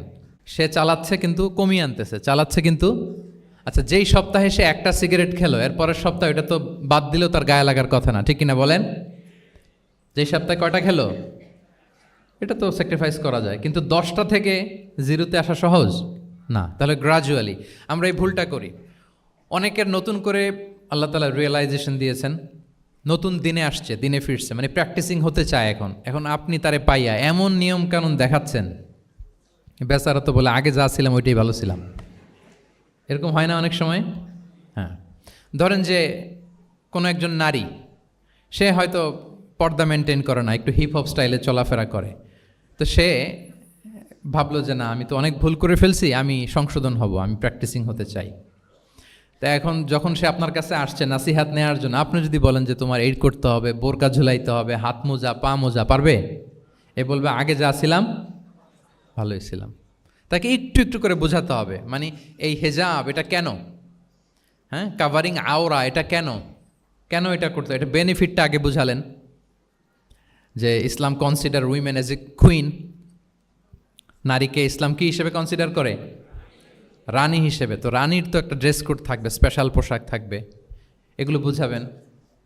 সে যাতে একটু নিজেকে গুছিয়ে চলে, শুরুর দিকে আপনি এই বার্তা দিতে পারেন যে একটু গুছিয়ে চলতে হবে। এরপর একটু শালীন পোশাকে যেন সে অভ্যস্ত হয়, এটা বললেন। সে যখন শালীন পোশাকে অভ্যস্ত, তারপরে হেজাবের ফজিলত বললেন, সে যেন হেজাব পরে। যখন সে হেজাব পরে, এরপরে তাকে নেকাবের কথা বললেন। এইভাবে আস্তে আস্তে তাকে বোঝাতে হবে। কিন্তু একবারে যদি সব চাপিয়ে দেন, বলেন তো আওয়াজ করে, সে কি ওটা রিসিভ করতে পারবে? কারণ এই যে গ্রাজুয়ালিটি আর তাদাররুজ, এই সিস্টেমটা আপনি ভায়োলেট করেছেন, করেন নাই। মুআয ইবনে জাবাল রাদিয়াল্লাহু তাআলা আনহুকে আল্লাহ রাসূল সাল্লাল্লাহু আলাইহি ওয়াসাল্লাম তিনি ইয়ামানের গভর্নর করে পাঠিয়েছেন। তো পাঠানোর আগে he was explaining a teaching guideline to his fellow সাহাবা। ওনাকে শিখাইতেছেন তুমি যে যাবা মুআল্লিম হিসেবে, গভর্নর হিসেবে, কিভাবে দাওয়াতটা দিবে আগে শোনো। তিনি মুআদ ইবনে জাবালকে বললেন, ইন্নাকা তা'তি কওমান মিন আহলিল কিতাব। হে মুআজ, জেনে রাখো এমন একটা এলাকায় তোমাকে পাঠাচ্ছি, তারা কিন্তু আহলে কিতাব, মানে তারা হচ্ছে Jewish and Christian community, they are not Muslim, তারা কিন্তু ইহুদি খ্রিস্টান ওখানে। সো তুমি কিভাবে দাওয়াত দিবা? ফাদউহুম ইলা শাহাদাতি আন লা ইলাহা ইল্লাল্লাহ আন্না মুহাম্মাদুর রাসূলুল্লাহ। প্রথমে তাওহীদের দাওয়াত দিবা। আওয়াজ করে বলেন, প্রথমে দাওয়াত হবে কিসের? তাওহীদের। ফাইনহুম আতাউ লিযালিক, বাক্যটা খেয়াল করেন, যখন তারা এটা মেনে নিবে, এটাতে অভ্যস্ত, তারপর তুমি দাওয়াত দিবা যে আল্লাহ প্রতিদিন 5 ওয়াক্ত সালাত ফরজ করেছেন। কয় ওয়াক্ত? 5 ওয়াক্ত সালাত। আচ্ছা, ফাইনহুম আতাউ লিযালিক, যখন তারা 5 ওয়াক্তে সালাতেও অভ্যস্ত হবে, তখন বলবা যে আল্লাহ তাআলা ধনীদের উপর যাকাত ফরজ করেছেন। ফাইনহুম আতাউ লিযালিক, যখন ওইটা মানবে, এরপরে বলবা রমজানের রোজা ফরজ করেছেন। সুবহানাল্লাহ, সুবহানাল্লাহ, আল্লাহু আকবার। তাহলে ধাপে ধাপে দেখেন, এই যে টিচিং গাইডলাইন তিনি দিচ্ছেন ওনার ফেলো সাহাবাকে, ফেলো ক্যাম্পেনিয়নকে, যে তুমি ইয়ামানে যে একবারে সব বিধান তুমি যা জানো মনে করো না যে সবাই ওইটা মানবে। তারা জুইশ, তারা ক্রিশ্চিয়ান, একটু একটু করে তাদেরকে দাওয়াত দিতে হবে। তাহলে গ্রাজুয়ালিটি, পাঠদান পদ্ধতির একটা অন্যতম বিষয় হচ্ছে কি গ্রাজুয়ালিটি, মানে ধাপে ধাপে ধীরে ধীরে অল্প অল্প করে বোঝানো। আচ্ছা, রাসূল সাল্লাল্লাহু আলাইহি ওয়াসাল্লাম মাঝে মাঝে কোনো কথার গুরুত্ব বোঝানোর জন্য শপথ করতেন, drawing attention by making oath, শপথ করে কথার গুরুত্ব বোঝাতেন। তিনি বলতেন, ওয়াল্লাহি ইন্নী লা আস্তাগফিরুল্লাহ ওয়া আতুবু ইলাইহি ফিল ইয়াউমি আকসারা মিন ৭০ মাররা। আল্লাহর শপথ, আমি নবী প্রতিদিন ৭০ বারেরও বেশি তওবা ইস্তেগফার করি। কয়বারেরও বেশি? ৭০ বার। এই কথাটার তাওবা ইস্তেগফারের গুরুত্ব বোঝাতে যেয়ে তিনি শুরুতে বলেছেন ওয়াল্লাহি, আল্লাহর শপথ। এরকম অনেক হাদিসে পাওয়া যায়, তিনি বলেছেন ওয়াল্লাযী নাফসু মুহাম্মাদিন বিয়াদিহি, ওই সত্তার শপথ যার হাতে মুহাম্মাদের আত্মা। আবার মাঝে মাঝে বলেছেন ওয়াল্লাযী নাফসি বিয়াদিহি, ওই সত্তার শপথ যার হাতে আমার আত্মা। এভাবে বলে তিনি কথা শুরু করেছেন। যখন তিনি এরকম শপথ করতেন তখন কথার গুরুত্ব বোঝা যেত। কি বোঝা যেত? গুরুত্ব বোঝা যেত। তাহলে শপথ করে মাঝে মাঝে তিনি জিনিস বোঝাতেন। আচ্ছা, আমরা আমাদের বিভিন্ন প্রেজেন্টেশন বা লেকচার বোঝানোর জন্য অনেক মিনস ইউজ করি না? আল ওয়াসাইল তালিমিয়া, এটাও কিন্তু রাসূল সাল্লাল্লাহু আলাইহি ওয়াসাল্লাম করতেন। আমরা কি কি করি? আমি তো জানি না আপনাদের আইএসসিতে ক্লাসরুমগুলো কেমন, নিশ্চয়ই সেখানে হোয়াইট বোর্ডে তো আছেন। হোয়াইট বোর্ডে কী দিয়ে লেখা হয়? মার্কার। আচ্ছা, প্রেজেন্টেশন স্লাইড মাঝে মাঝে ইউজ করেন না? বা টিচার করে কি না? তো সেটা কীভাবে করে? মাইক্রো প্রজেক্টর দিয়ে করে। এগুলো হচ্ছে আল ওয়াসাইল তালিমিয়া।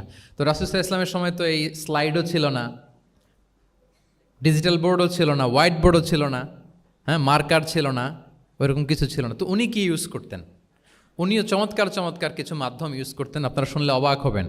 আপনাদের মনোযোগ আছে তো সবার, না? আচ্ছা, আমরা দেখি যে উনি কি কি ইউজ করতেন। উনি অনেক ধরনের ভিজুয়াল ডেমনস্ট্রেশন করতেন। ভিজুয়াল ডেমনস্ট্রেশন মানে যেটা আপনি চোখ দিয়ে দেখে শিখে ফেলবেন, বুঝে যাবেন। হ্যাঁ, ভিজুয়াল ডেমনস্ট্রেশন।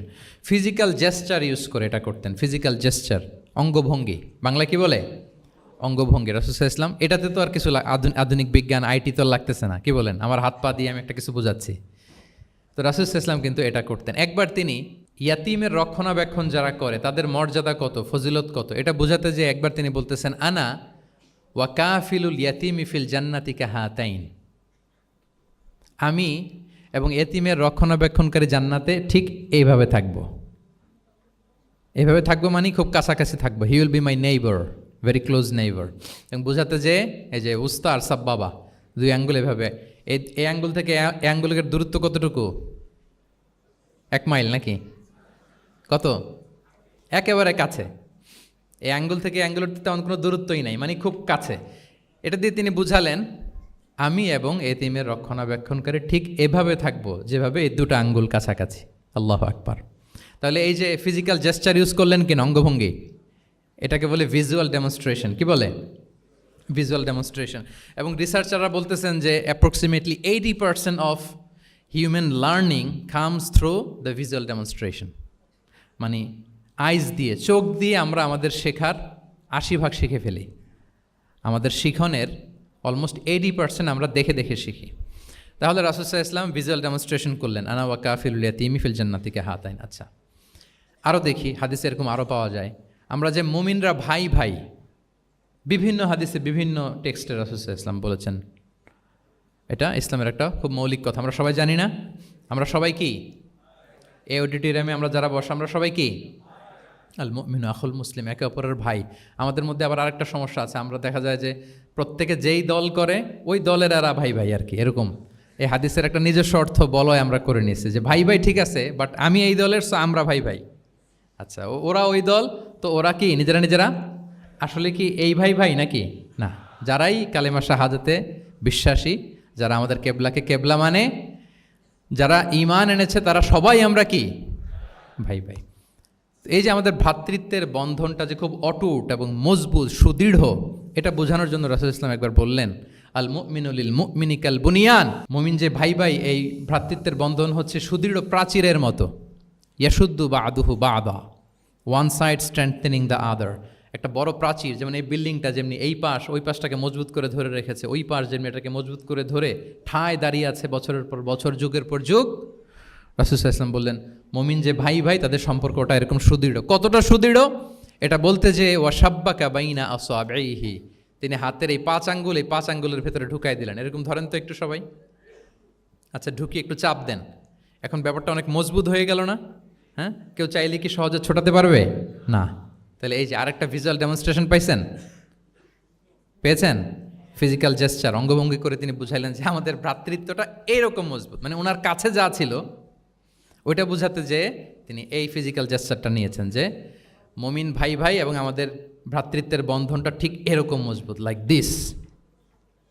তাহলে এটাকে বলে ভিজুয়াল ডেমনস্ট্রেশন, যেহেতু এতে করে সাহাবারা সহজে বুঝতো, এটা দিয়ে সহজে বুঝলো। আবার মাঝে মাঝে তিনি ড্রয়িং করেছেন, আমাদের মতো ডিজিটাল সিস্টেমে ড্রয়িং করে না, এখন তো খুব ইজি। তো তিনি কীভাবে ড্রয়িং করেছেন, একবার সাহাবিদেরকে নিয়ে তিনি মরুভূমির মাঝখানে খেজুরের ডাল নিয়ে একটা স্ট্রেট লাইন, সরল রেখা আঁকলেন। খাত্তা লানা রাসূলুল্লাহ সাল্লাল্লাহু আলাইহি ওয়াসাল্লাম খাত্তান, আল্লাহ রাসূল সাল্লাল্লাহু আলাইহি ওয়াসাল্লাম মরুভূমিতে খেজুরের ডাল দিয়ে টেনে একটা স্ট্রেট লাইন, মানে সরল রেখা আঁকলেন। একে বললেন হাযা সাবিলুল্লাহ, এটা হচ্ছে আল্লাহর রাস্তা, মানে সিরাতুম মুস্তাকিম। এরপরে এই স্ট্রেট লাইন সরল রেখার ডানে বায়ে ছোট ছোট অনেকগুলো দাগ কাটলেন খেজুরের ডাল দিয়ে, আর বললেন হাযিহি সুবুলুশ শাইতান, এগুলো হচ্ছে শয়তানের রাস্তা।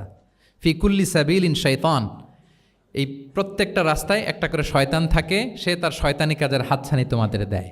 তাহলে খেজুরের ডাল দিয়ে একটা স্ট্রেট লাইন সরল রেখা করে বললেন এটা সিরাতুম মুস্তাকিম সাবিলুল্লাহ, আর ডানে বায়ে ছোট ছোট দাগ কেটে বললেন এগুলো হচ্ছে সাবিলুশ শয়তান, ওই পথে শয়তানের হাতছানি দেয়া পথে কভু যাওয়া যাবে, বরং সিরাতুল মুস্তাকিমে থাকা লাগবে। তাহলে এই যে ভিজুয়াল ডেমনস্ট্রেশন ব্যাপারটা ক্লিয়ার হয়েছে না? কাফিলুল ইয়াতীমি কাহাতাইন শাব্বাকা বাইনা আসাবিহি খাত্তা লানা রাসূল সাল্লাল্লাহু আলাইহি ওয়াসাল্লাম খাত্তা। তাহলে এভাবে ওনার সাধ্যের নাগালে যা যা ছিল সাহাবাদেরকে আরও বুঝাতে, ভালো করে to clarify the issue, to visualise the matter, রাসূল সাল্লাল্লাহু আলাইহি ওয়াসাল্লাম এগুলোর ব্যবহার করেছেন। এরপর মাঝে মাঝে সাহাবীদের মস্তিষ্কের যাতে ব্যায়াম হয়, শিক্ষার্থীর কল্পনার জগতে কোনো কিছু চিত্রায়িত করা, এতে করে মস্তিষ্কের ব্যায়াম হয় আর কি, to enhance the power of imagination, আপনার ইমাজিনারি পাওয়ারকে ডেভেলপ করবার জন্য। রাসূল সাল্লাল্লাহু আলাইহি ওয়াসাল্লাম হাদিসে এরকম অনেক কথা বলেছেন যে তোমরা একটু ভাবো তো, এরকম হইলে কেমন হয়, এমন হইলে কেমন হয়, তেমন হইলে কেমন হবে। এই কথাগুলো যখন বলতেন সাহাবারা ভাবনার জগতে হারিয়ে যেত, ভাবতেন, কল্পনার রাজ্যে হারিয়ে যেতেন, ওনাদের মস্তিষ্কের ব্যায়াম হতো, ইমাজিনেশনের যে পাওয়ার এটা ডেভেলপ করতো, এমনটা পাওয়া যায়। রাসূল সাল্লাল্লাহু আলাইহি ওয়াসাল্লাম একবার বললেন আরাআইতুম লাউ আন্না নাহরান বিবাবি আহাদিকুম ইয়াগতাসিলু মিনহু কুল্লা ইয়াউমিন 5 মাররাতিন হাল ইয়াবকা মিন দারানিহি শাই।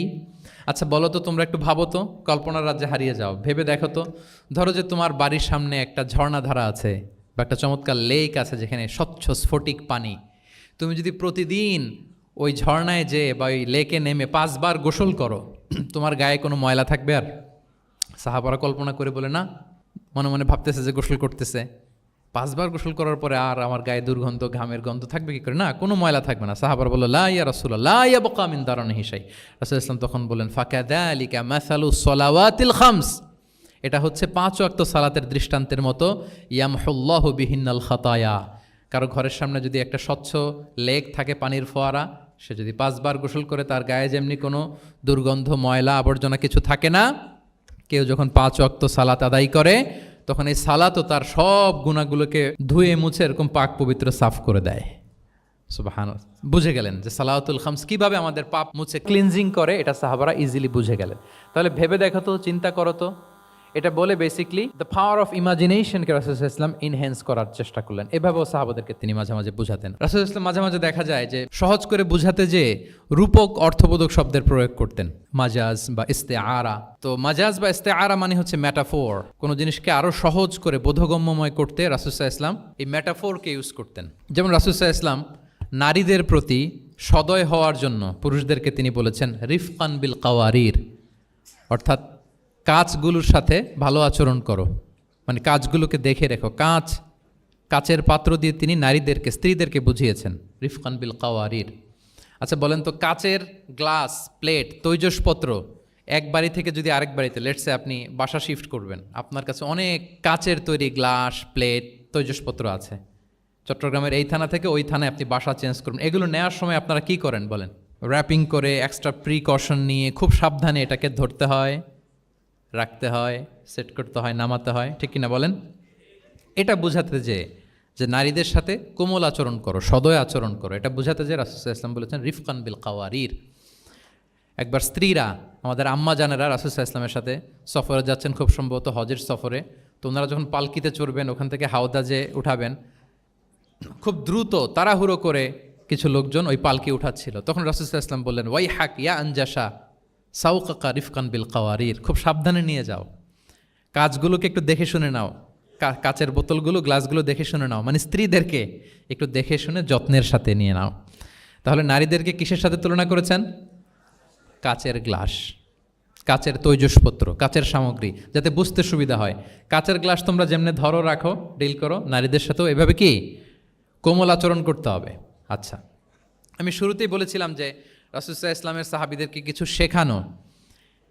শেখানো পদ্ধতিটা মেইনলি কি ছিল? কি বেসড? কারো মনে আছে? Q and A based, right? এই তো মাশাআল্লাহ, কিউএনএ মানে প্রশ্নোত্তরমূলক। সাহাবারা প্রশ্ন করতো, রাসূলুল্লাহ ইসলাম উত্তর দিতেন।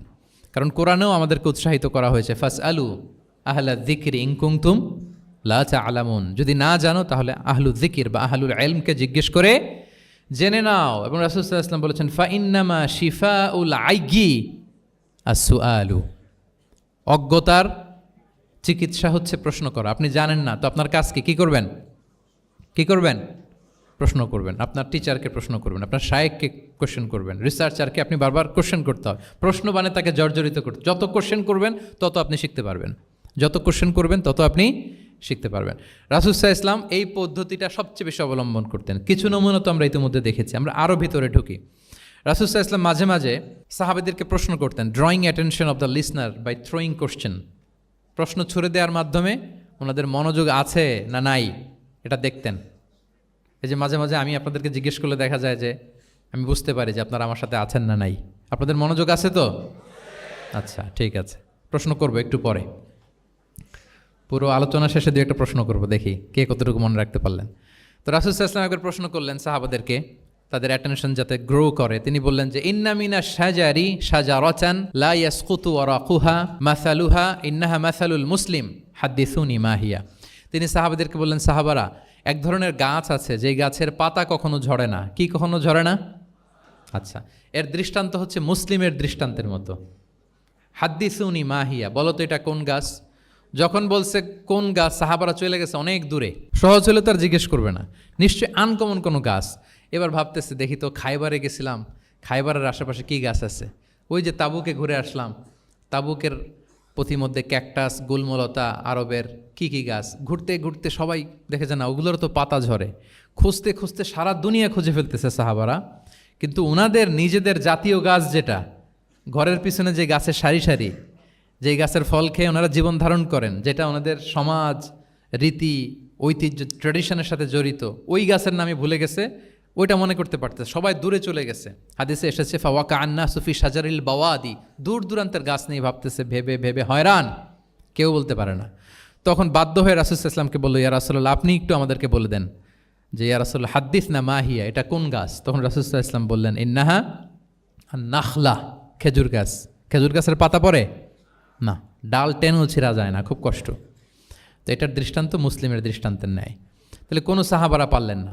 পরবর্তীতে হাদিসের যিনি বর্ণনাকারী আব্দুল্লাহ ইবনে ওমর তখন ছোট ছিলেন, বাড়িতে যাওয়ার পথে ওমর রাদিয়াল্লাহু তাআলা আনহুকে বলতেছেন যে বাবা, আব্বা, এটা যে খেজুর গাছ আমার কিন্তু মাথায় আসছিল। তোমারে ফারুক বলেন, বলো কি, তোমার মাথায় আসছিল, তুমি বললে না কেন? তো উনি বলে নাই কারণ সিনিয়র সাহাবারা পারতেছে না, বাপ চাচারা কেউ পারে না, আমি ছোট মানুষ বইলে আবার কোন বিপদে পড়ি, বিনয়ী মানুষ, উনি আর বলেন নাই, লাজুকতাও কাজ করতেছিল। তোমারে ফারুক বললেন, যদি আজকে তুমি এটার উত্তর নবীর সামনে দিতে পারতা, আমার বুকটা এত বড় হয়ে যেত নবীর সামনে। লাল কপাল বিশিষ্ট উঁট পেলে আরবরা যত খুশি হয়, আজকে আমি তার চেয়েও বেশি খুশি হয়ে যেতাম। তাহলে ওমরে ফারুক রাদিয়াল্লাহু তাআলা আনহু আর ছেলে আব্দুল্লাহ ইবনে ওমর উনি এটার উত্তর ধরতে পারছেন, কিন্তু উনি বলেন নাই। তাহলে দেখেন রাসূল সাল্লাল্লাহু আলাইহি ওয়াসাল্লাম এরকম কোশ্চেন করতেন, কোশ্চেন করে তারপরে উত্তরটা বলতেন, এতে আর মানুষ ভুলে না। বাংলা একটা কথা আছে যে শিখেছ কোথায়, ঠেকেছি যেথায়। জিজ্ঞেস করছে, পারি না, মনে আসে না, হঠাৎ করে যখন উত্তরটা বলে, এইটা যেরকম মনে থাকে আজীবন, অন্য কিছু থাকবে না। একটু যদি ঠেকে ঠেকে পারতেছি না, বুঝতেছি না, এরপর যখন বুঝায় দেওয়া হয়, ভালো করে শিখে নেই, এইটা আজীবন মনে থাকে ব্রেইনে। এই পদ্ধতিটা রাসূল সাল্লাল্লাহু আলাইহি ওয়াসাল্লাম অবলম্বন করতেন। প্রশ্ন করে অপারক করে দিতেন, কেউ পারে না, এরপর রাসূল সাল্লাল্লাহু আলাইহি ওয়াসাল্লাম বুঝিয়ে বলতেন, সবার একেবারে ব্রেইনের মধ্যে, মস্তিষ্কে এটা গেঁথে যেত। তাহলে প্রশ্ন ছুটতেন। আচ্ছা, এরকম অনেক হাদিস আপনারা পাবেন রাসূল সাল্লাল্লাহু আলাইহি ওয়াসাল্লাম প্রশ্ন করে তারপরে উত্তর দিয়েছেন। আতাদরুনা মাল গীবা, তোমরা কি জানো গীবত কি? সাহাবারা বলে, আল্লাহ রাসূল ভালো জানেন। যিকরাকা আখাকা বিমা ইয়াকরা, বলে দিলেন। আতাদরুনা মানিল মুফলিস, তোমরা কি জানো মুফলিস কে? এইভাবে প্রশ্ন করতে করতে সাহাবাদেরকে শিখাতেন। আচ্ছা, আল্লাহ রাসূল সাল্লাল্লাহু আলাইহি ওয়াসাল্লামের আরেকটা অভ্যেস ছিল প্রশ্নের পিঠে প্রশ্ন ছুড়ে দেওয়া। মানে কোনো সাহাবী যদি প্রশ্ন করতো, রাসূল সাল্লাল্লাহু আলাইহি ওয়াসাল্লাম তো উত্তর দিয়ে জানিয়ে দিতেন। মাঝে মাঝে জানিয়ে না দিয়ে প্রশ্নের পিঠে আবার উনি কী করতেন? প্রশ্ন ছুড়ে দিতেন। এটাও পাওয়া যায়। আচ্ছা, এক সাহাবী এসে বলল, ইয়া রাসূলাল্লাহ মাতা সাআ, হে নবী, কিয়ামত কখন হবে? রাসূল সাল্লাল্লাহু আলাইহি ওয়াসাল্লাম কখন হবে উত্তর না দিয়ে প্রশ্ন করলেন, ওয়া মাযা আ'দাত্তা লাহা, কিয়ামতের তোমার কি প্রিপারেশন আগে ওইটা বলো। কিয়ামত কবে হবে জানার জন্য এত ব্যতিব্যস্ত, আগে বলো হোয়াটস ইউর প্রিপারেশন ফর কিয়ামা, তোমার কি প্রস্তুতি। তাইলে আরেকটা প্রশ্ন, প্রশ্নের বিপরীতে উনি উত্তর না দিয়ে উনি আবার কি করলেন? সবাই বলুন তো, উনি আবার কি করলেন? উনি নিজে আবার প্রশ্ন করলেন। তুমি জিজ্ঞেস করলে কিয়ামত কবে, তুমি বলো কিয়ামতের প্রিপারেশন কি নিছো বলো। তো সে বলে যে লা শাই ইয়া রাসূলুল্লাহ, আমার কোনো প্রিপারেশন নাই, ইল্লা আন্নী উহিব্বুল্লাহ ওয়া রাসূলাহ, শুধু একটা জিনিসই আছে যে আমি আল্লাহ এবং আল্লাহর রাসূলকে ভালোবাসি। রাসূল সাল্লাল্লাহু আলাইহি ওয়াসাল্লাম বললেন, আনতা মা আমান আহবাবতা, তুমি যাদেরকে ভালোবাসো তাদের সাথেই জান্নাতে থাকবে। আল্লাহ আল্লাহ রাসূলকে ভালোবাসো, তাদের সাথে তুমি কই থাকবে? জান্নাতে থাকবে। তাহলে প্রশ্নের পিঠে প্রশ্ন ছুড়ে দেওয়া। এরপর একই প্রশ্নের জবাবে ভিন্ন ভিন্ন জনকে ভিন্ন ভিন্ন উত্তর দিয়েছেন রাসূল সাল্লাল্লাহু আলাইহি ওয়াসাল্লাম। এটাকে এডুকেশনের ভাষায় বলে পার্সোনালাইজেশন। কি বলে?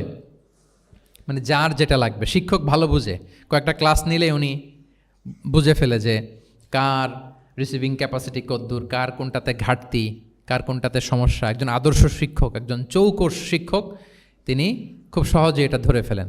তো রাসূল সাল্লাল্লাহু আলাইহি ওয়াসাল্লাম হি was a very good observer. তিনি বুঝে ফেলতেন যে কার কোনটায় ঘাটতি। ফলে একই প্রশ্নের উত্তর উনি এক একজনকে এক একভাবে দিতেন। কেন? Based on the need of the addressee, যার যেটা দরকার ওইটার উপর গুরুত্ব আরোপ করে, যার যেটাতে ঘাটতি আছে সেটাতে গুরুত্ব আরোপ করে তিনি এক একজনকে কী করতেন? এক এক রকম উত্তর। অনেক সাহাবারা এরকম প্রশ্ন করেছেন যে আইয়ুল আমালি আফদাল ইয়া রাসূলুল্লাহ, সবচেয়ে শ্রেষ্ঠ আমল কোনটা? তিনি এক একজনকে এক একটা বলেছেন। কখনো বলেছেন যে আল্লাহর উপর ঈমান আনা, আল ঈমানু বিল্লাহি ওয়াহদা। কাউকে বলেছেন যে আল জিহাদ ফি সাবিলিল্লাহ, কাউকে বলেছেন আস-সালাতু ফি ওয়াক্তিহা, অন টাইমে সালাত পড়া। তার মানে যার যেটাতে ঘাটতি ছিল। কাউকে বলেছেন বিররুল ওয়ালিদাইন, কারণ তিনি দেখেছেন তার সাথে তার মা বাবার সম্পর্কে একটু ঘাটতি আছে, তারা এটা বলি, কারণ সবগুলোই ভালো কাজ, সবগুলোই কি ভালো কাজ। তাহলে যার যেটাতে ঘাটতি আছে সেটাতে গুরুত্ব আরোপ করা, এটা রাসূল সাল্লাল্লাহু আলাইহি ওয়াসাল্লাম করেছেন। মাঝে মাঝে রাসূল সাল্লাল্লাহু আলাইহি ওয়াসাল্লাম সাহাবীদেরকে, মানে শিক্ষার্থীদেরকে উত্তর জানার জন্য ব্যাপকভাবে আগ্রহী করে তুলতেন। হ্যাঁ, এটা আরবিতে বলে তাশওয়ীকুস সামিঈন ইলা মা'রিফাতিল জাওয়াব, উত্তর শোনানোর জন্য আগ্রহী করে তোলা। সেক্ষেত্রে মাঝে মাঝে তিনি একটা দুটো শব্দ ইউজ করতেন। কীরকম? যেমন আওয়ালা আদুল্লুকুম, অথবা আলা উখবিরুকুম, আমি কি তোমাদের বলবো না? এটা বললে সাহাবারা বলতেন, বলেন বলেন ইয়া রাসূলুল্লাহ, অবশ্যই বলবেন, বালা ইয়া রাসূলুল্লাহ। আওয়ালা উখবিরুকুম, আমি কি তোমাদের জানিয়ে দিব না? সাহাবারা বলতেন, ইয়া রাসূলুল্লাহ, অবশ্যই আপনি আমাদের জানিয়ে দিবেন। যেমন তিনি বললেন যে কেউ জান্নাতে যাবে না মুমিন হওয়া ছাড়া, কেউ ইমানদার হতে পারবে না যতক্ষণ না একে অপরকে তোমরা ভালো না বাসো। তাহলে তো এটা গুরুত্বপূর্ণ বিষয়। একে অপরকে ভালো না বাসলে নাকি মুমিনই হওয়া যাবে না, আর মুমিন না হলে তো জান্নাতেই যাওয়া যাবে না। তখন রাসূলুল্লাহ সাল্লাল্লাহু আলাইহি ওয়াসাল্লাম বললেন, আওয়ালা আদুল্লুকুম আলা শাইইন ইযা ফাআলতুমুহু তাহাবাবতুম, আমি কি তোমাদেরকে বলবো না এমন একটা আমলের কথা যেটা করলে তোমাদের পারস্পরিক হৃদ্যতা বাড়বে, ভালোবাসা বাড়বে? তখন তিনি বললেন, সেটা কি? আফশুস সালামা বাইনাকুম, তোমাদের মাঝে ব্যাপক সালামের প্রসারণ করো, সালামের প্রসার করো, একে অপরকে বেশি বেশি সালাম দাও। ব্যাপারটাকে এইভাবে প্রেজেন্ট না করে উনি যদি বলতেন, সাহাবারা বেশি বেশি সালাম দিও, এটা সওয়াবের কাজ অনেক। এটা হচ্ছে একটা প্রেজেন্টেশন। আর একটা হচ্ছে এমনভাবে এটাকে উপস্থাপন করা যে মুমিন না হলে জান্নাতে যাবা না, আর একে অপরকে ভালো না বাসলে মুমিন হতে পারবে না। তোমরা কি জানো কি করলে একে অপরের মধ্যে ভালোবাসা বাড়ে? এরপর রাসূলুল্লাহ সাল্লাল্লাহু আলাইহি ওয়াসাল্লাম বলতেন যে সালাম দেওয়ার মাধ্যমে ভালোবাসা বাড়বে। একবার রাসূলুল্লাহ সাল্লাল্লাহু আলাইহি ওয়াসাল্লাম বললেন, আলা উখবিরুকুম বিআফদালা মিন দারাজাতিস সিয়ামি ওয়াস সালাতি ওয়াস সাদাকা, আমি কি তোমাদের জানাবো না যে নামাজ, রোজা, সাদাকার চেয়েও বেশি ফজিলতের একটা আমল আছে, সেটা কি? আমি কি তোমাদের জানাবো না? সাহাবারা বললেন, ক্বালু বালা ইয়া রাসূলুল্লাহ, হে আল্লাহর রাসূল, অবশ্যই জানাবেন, অবশ্যই জানাবেন। কারণ নামাজের চেয়েও বেশি গুরুত্বপূর্ণ, সাদাকার চেয়েও বেশি গুরুত্বপূর্ণ, সিয়ামের চাইতেও বেশি গুরুত্বপূর্ণ আমল, সেটা কি? তখন রাসূল সাল্লাল্লাহু আলাইহি ওয়াসাল্লাম বললেন, সেটা হচ্ছে ইসলাহু যাতিল বাইন, বিবাদমান দুই গ্রুপকে মিলিয়ে দেয়া, বিবাদমান দুই ব্যক্তিকে মিলিয়ে দেয়া।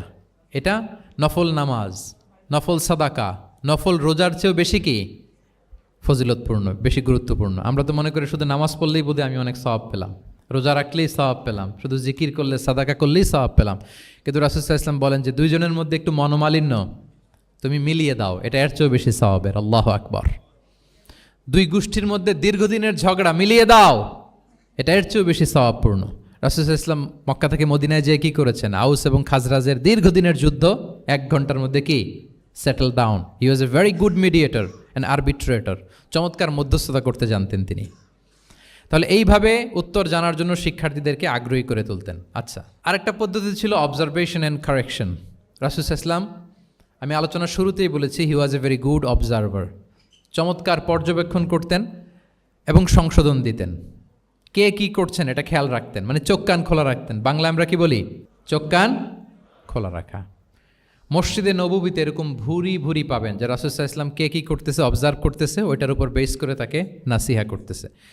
একটা বিখ্যাত হাদিস তো আপনারা জানেন, রাসূল সাল্লাল্লাহু আলাইহি ওয়াসাল্লাম বসা, এক বেদুইন আসলো, এসে তার উটটা মসজিদে নববীতে বাঁধলো, বেদে 2 রাকাত নামাজ পড়লো, নামাজ পড়ে হাত তুলে আল্লাহর কাছে দোয়া করে, ইয়া আল্লাহ আল্লাহুম্মা আরহামনি ওয়া মুহাম্মাদা ওয়ালা তারহাম মা'ানা আহাদা, মানে ও আল্লাহ তুমি শুধু আমারে রহম করো আর মুহাম্মদ সাল্লাল্লাহু আলাইহি ওয়াসাল্লামের রহম করো, আমাদের দুইজনের সাথে আর কাউরে রহম করো না তুমি। বেদুইন তো কি, বেদুইন, মরুপল্লীতে বসবাস। আদাবুদ দোয়া, দ্য এটিকেটস অফ দোয়া, দোয়ার যে একটা আদব আছে, অন্যের জন্য দোয়া করলে যেটা নিজের লাভ, এগুলো তো জানে না। আল্লাহ তুমি আমারে মাফ করো, মুহাম্মদ সাল্লাল্লাহু আলাইহি ওয়াসাল্লামের মাফ করো, আমাদের ছাড়া আর কাউরে মাফ করো না, কাউরে রহম করো না। তো এটা রাসূল সাল্লাল্লাহু আলাইহি ওয়াসাল্লাম দূর থেকে বসে বসে অবজার্ভ করছেন আর বললেন, হায় রে, লোকটা একটা প্রশস্ত জিনিসকে সংকীর্ণ বানায় ফেললো। গোটা বিশ্বের সবাইকে যদি আল্লাহ ক্ষমা করে, রহম করে, আল্লাহর রহমের দরিয়ায় কোনো ঘাটতি হবে বলেন তো? হবে? একটা প্রশস্ত বিষয়কে সে সংকীর্ণ করে ফেললো। এরপর কতটা সে বেদুইন কি প্রকৃতির ছিল দেখেন, দোয়া টোয়া শেষে মসজিদে নববীর মাঝখানে বসে পেশাব করা আরম্ভ করছে। বিখ্যাত হাদিস জানেন, সবাই মারতে গেল, রাসূল ইসলাম থামালেন, বললেন পানি ঢেলে দাও, আর তাকে ডেকে বললেন, দেখো তুমি যে এখানে এই কাজটা করলা, প্রস্রাব করলা, এটা আমাদের এই মদিনার কমিউনিটির এবাদতগাহ। এখানে এই কমিউনিটির লোকেরা নামাজ পড়ে, আল্লাহর জিকির করে, আল্লাহর কিতাব তেলাওয়াত করে, এটা কি ঠিক হলো তোমার? সে তো লজ্জায় অনুতপ্ত হয়ে কাচুমাচু। তাহলে এই যে অবজারভেশন করতেন এবং কারেকশন করতেন। আবার একদিন মসজিদে নববীতে বসা এক সাহাবী এসে নামাজ পড়লেন, নামাজ রাসূল ইসলাম দূর থেকে দেখতেছেন লোকটা কি করে। নামাজ পড়লো 2 রাকাত, পরে এসে নবীকে সালাম দিল। রাসূল ইসলাম সালামের উত্তর দিয়ে বললেন, ইরজি' ফাসাল্লি ফাইন্নাকা লাম তুসাল্লি, যাও আবার পড়ো, কারণ তুমি নামাজ পড়ো নাই, মানে নামাজটা ঠিক মতো হয় নাই। ইউ ডিডন্ট অফার ইউর সালাহ in a correct way, proper manner. ওই সাহাবী যে আবার 2 রাকাত পরে আসলেন, রাসূল ইসলাম একই কথা বললেন, ইরজি' সল্লি ফাইন্নাকা লাম তুসাল্লি, হয়নি নামাজ, আবার পড়ো। আবার পরে আসলেন, আবারও একই কথা। এখন 3 বার পড়ার পরেও যখন হয় না, বেচারা ভাবলেন আবার যে বললে তো একই হবে, আমি তো এটাই জানি। তিনি বললেন, মা উহসিনু গায়রাহ, ইয়া রাসূল এর চেয়ে ভালো আমি আর পারি না, ফাআল্লিমনি ইয়া রাসূলুল্লাহ, হে নবী আমাকে একটু শিখিয়ে দেন কিভাবে পড়ব। রাসূল সাল্লাল্লাহু আলাইহি ওয়াসাল্লাম বললেন, যখন নামাজে দাঁড়াবে, আল্লাহু আকবার বলে দাঁড়াবে, এরপর কোরআন থেকে যা সহজ লাগে পড়বে, তাড়াহুড়ো করবে না। কি করবে না? সবাই বলেন, কি করবে না? নামাজে কোনো তাড়াহুড়ো নাই, নো রাশিং ইনসালা, নো হ্যাস্টিনেস ইনসালা। নামাজে আমরা খুব তাড়াহুড়ো করি, এটা নামাজের যে প্রাণ, সালাতের প্রাণকে, রুহকে নষ্ট করে দেয়। যখন রুকুতে যাবে স্ট্রেইট ফরওয়ার্ড রুকু করবে, হাত্তা তাতমা ইন্না রাকিআন। রাসূল সাল্লাল্লাহু আলাইহি ওয়াসাল্লামের রুকুর পিঠটা ছিল একেবারে স্ট্রেইট, এই টেবিলটা যেরকম স্ট্রেইট এরকম স্ট্রেইট। লাউ সাব্বা আলাইহিল মা লাস্তাকার। পানি ভর্তি একটা বোতল যদি রাসূল সাল্লাল্লাহু আলাইহি ওয়াসাল্লামের রুকু দেয়া পিঠের উপর রাখতো, পানিটাও পড়তো না, বোতলটাও পড়তো না, স্ট্রেইট।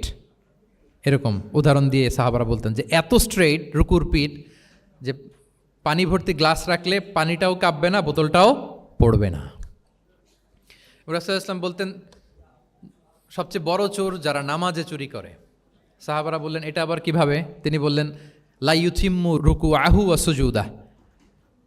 তারা নামাজের চোর যারা রুকু সেজদা ঠিক মতো করে না। তো বললেন যে রুকু থেকে আবার স্ট্রেট হয়ে দাঁড়াবে, যখন সিজদায় যাবে ইতমিনানের সাথে, উইথ রিল্যাক্সেশন। নামাজের মধ্যে কি থাকবে? রিল্যাক্সেশন থাকবে। যখন বললেন যে এই এক রাকাত যেমনি তোমাকে শিখালাম সব নামাজ তুমি এইভাবে পড়বা, উইথ রিল্যাক্সেশন, নো রাশিং, তখন সাহাবী শিখে গেলেন। তাহলে এই যে অবজারভেশন অ্যান্ড কারেকশন, দেখতেন হোয়াটস গোয়িং অন অ্যারাউন্ড, কী হচ্ছে, ভুল হলেই শুধরে দিতেন। হজের দিন উনি ওটের সামনে বসা, পেছনে ফদল ইবনে আব্বাস রাদিয়াল্লাহু তাআলা আনহু, আব্দুল্লাহ ইবনে আব্বাসের ভাই, রাসূল সাল্লাল্লাহু আলাইহি ওয়াসাল্লামের কাজিন, রাসূল সাল্লাল্লাহু আলাইহি ওয়াসাল্লামের কি কাজিন। তো রাসূল সাল্লাল্লাহু আলাইহি ওয়াসাল্লাম বিভিন্ন মাসআলার উত্তর দিচ্ছেন। কি করতেছেন? মাসআলার উত্তর দিচ্ছেন। রাসূল সাল্লাল্লাহু আলাইহি ওয়াসাল্লাম হজ করেছিলেন কয়টা বলেন তো দেখি, কে জানে? হ্যাঁ, মাত্র একটা করছে। ঠিকঠাক আছে তো উত্তর? সবাই বলেন কয়টা হজ করেছিলেন? হ্যাঁ, আসলে রাসূল সাল্লাল্লাহু আলাইহি ওয়াসাল্লাম কেবলমাত্র জীবনে কয়টা হজ করেছেন? একটা হজ করেছেন, 4টা উমরা করেছেন। আচ্ছা, এবার যেহেতু একটা হজ করেছেন, মানুষের অনেক ভুল হয়ে যাওয়া তো খুব স্বাভাবিক। কি বলেন? স্বাভাবিক না? স্বাভাবিক। ফলে 10 জিল হজ, যেটা ভেরি হ্যাকটিক ডে, একদিনে অনেক কাজ করতে হয়, 5টা কাজ। জামরায় স্টোনিং করতে হয়, পাথর মারো, স্লটার করো, প্রাণী জবাই করো, মাথার চুল ফেলে দাও, আবার চলে যায় মক্কায়, ফরজ তাওয়াফ করো, সাই করো, ফিরে আসো। তো এই যে 5টার সিকোয়েন্স অনেকে রাখতে পারে না, ভুল করে ফেলে। এখন 1400 বছর পরে মুআল্লিমরা এত তালিমের পরেও আমরা ভুল করে ফেলি। তাহলে ওই সময় কি হয়েছিল বলেন? ওটা ছিল প্রথম হজ। তো রাসূল সাল্লাল্লাহু আলাইহি ওয়াসাল্লাম জানেন আজকে তো অনেক ভুল করবে, তিনি আকাবা, মিনার পাশে আকাবার এখানে হেল্পলাইন সার্ভিস চালু করছেন, মানে নিজে দাঁড়ায় আছেন, দেখি কার কি ভুল হয় জিজ্ঞেস করলে মাসালা বলে দেব। সুবহানাল্লাহ। তো এসে একজন বলে যে ইয়া রাসূলুল্লাহ, আমি তো ওই আগে কুরবানি পরে চুল কাটা, আমি আগে চুল কেটে ফেলছি। রাসূল সাল্লাল্লাহু আলাইহি ওয়াসাল্লাম বলে ইফআল ওয়ালা হারাজ, ওকে কোনো সমস্যা নেই, যাও। আরেকজন এসে বলে আমি তো আগে এটা করছি। ওই দিন যাই নবীকে জিজ্ঞেস করা হয়েছে, নবী সাল্লাল্লাহু আলাইহি ওয়াসাল্লাম ফ্লেক্সিবিলিটি দিয়ে দিয়েছেন, বলে করো, অসুবিধা নাই। তো ওই যে দাঁড়িয়ে তিনি মাসালা বলতেছেন, পেছনে ছিল ফদল ইবনে আব্বাস, ছোট ছোট সাহাবী, তরুণ।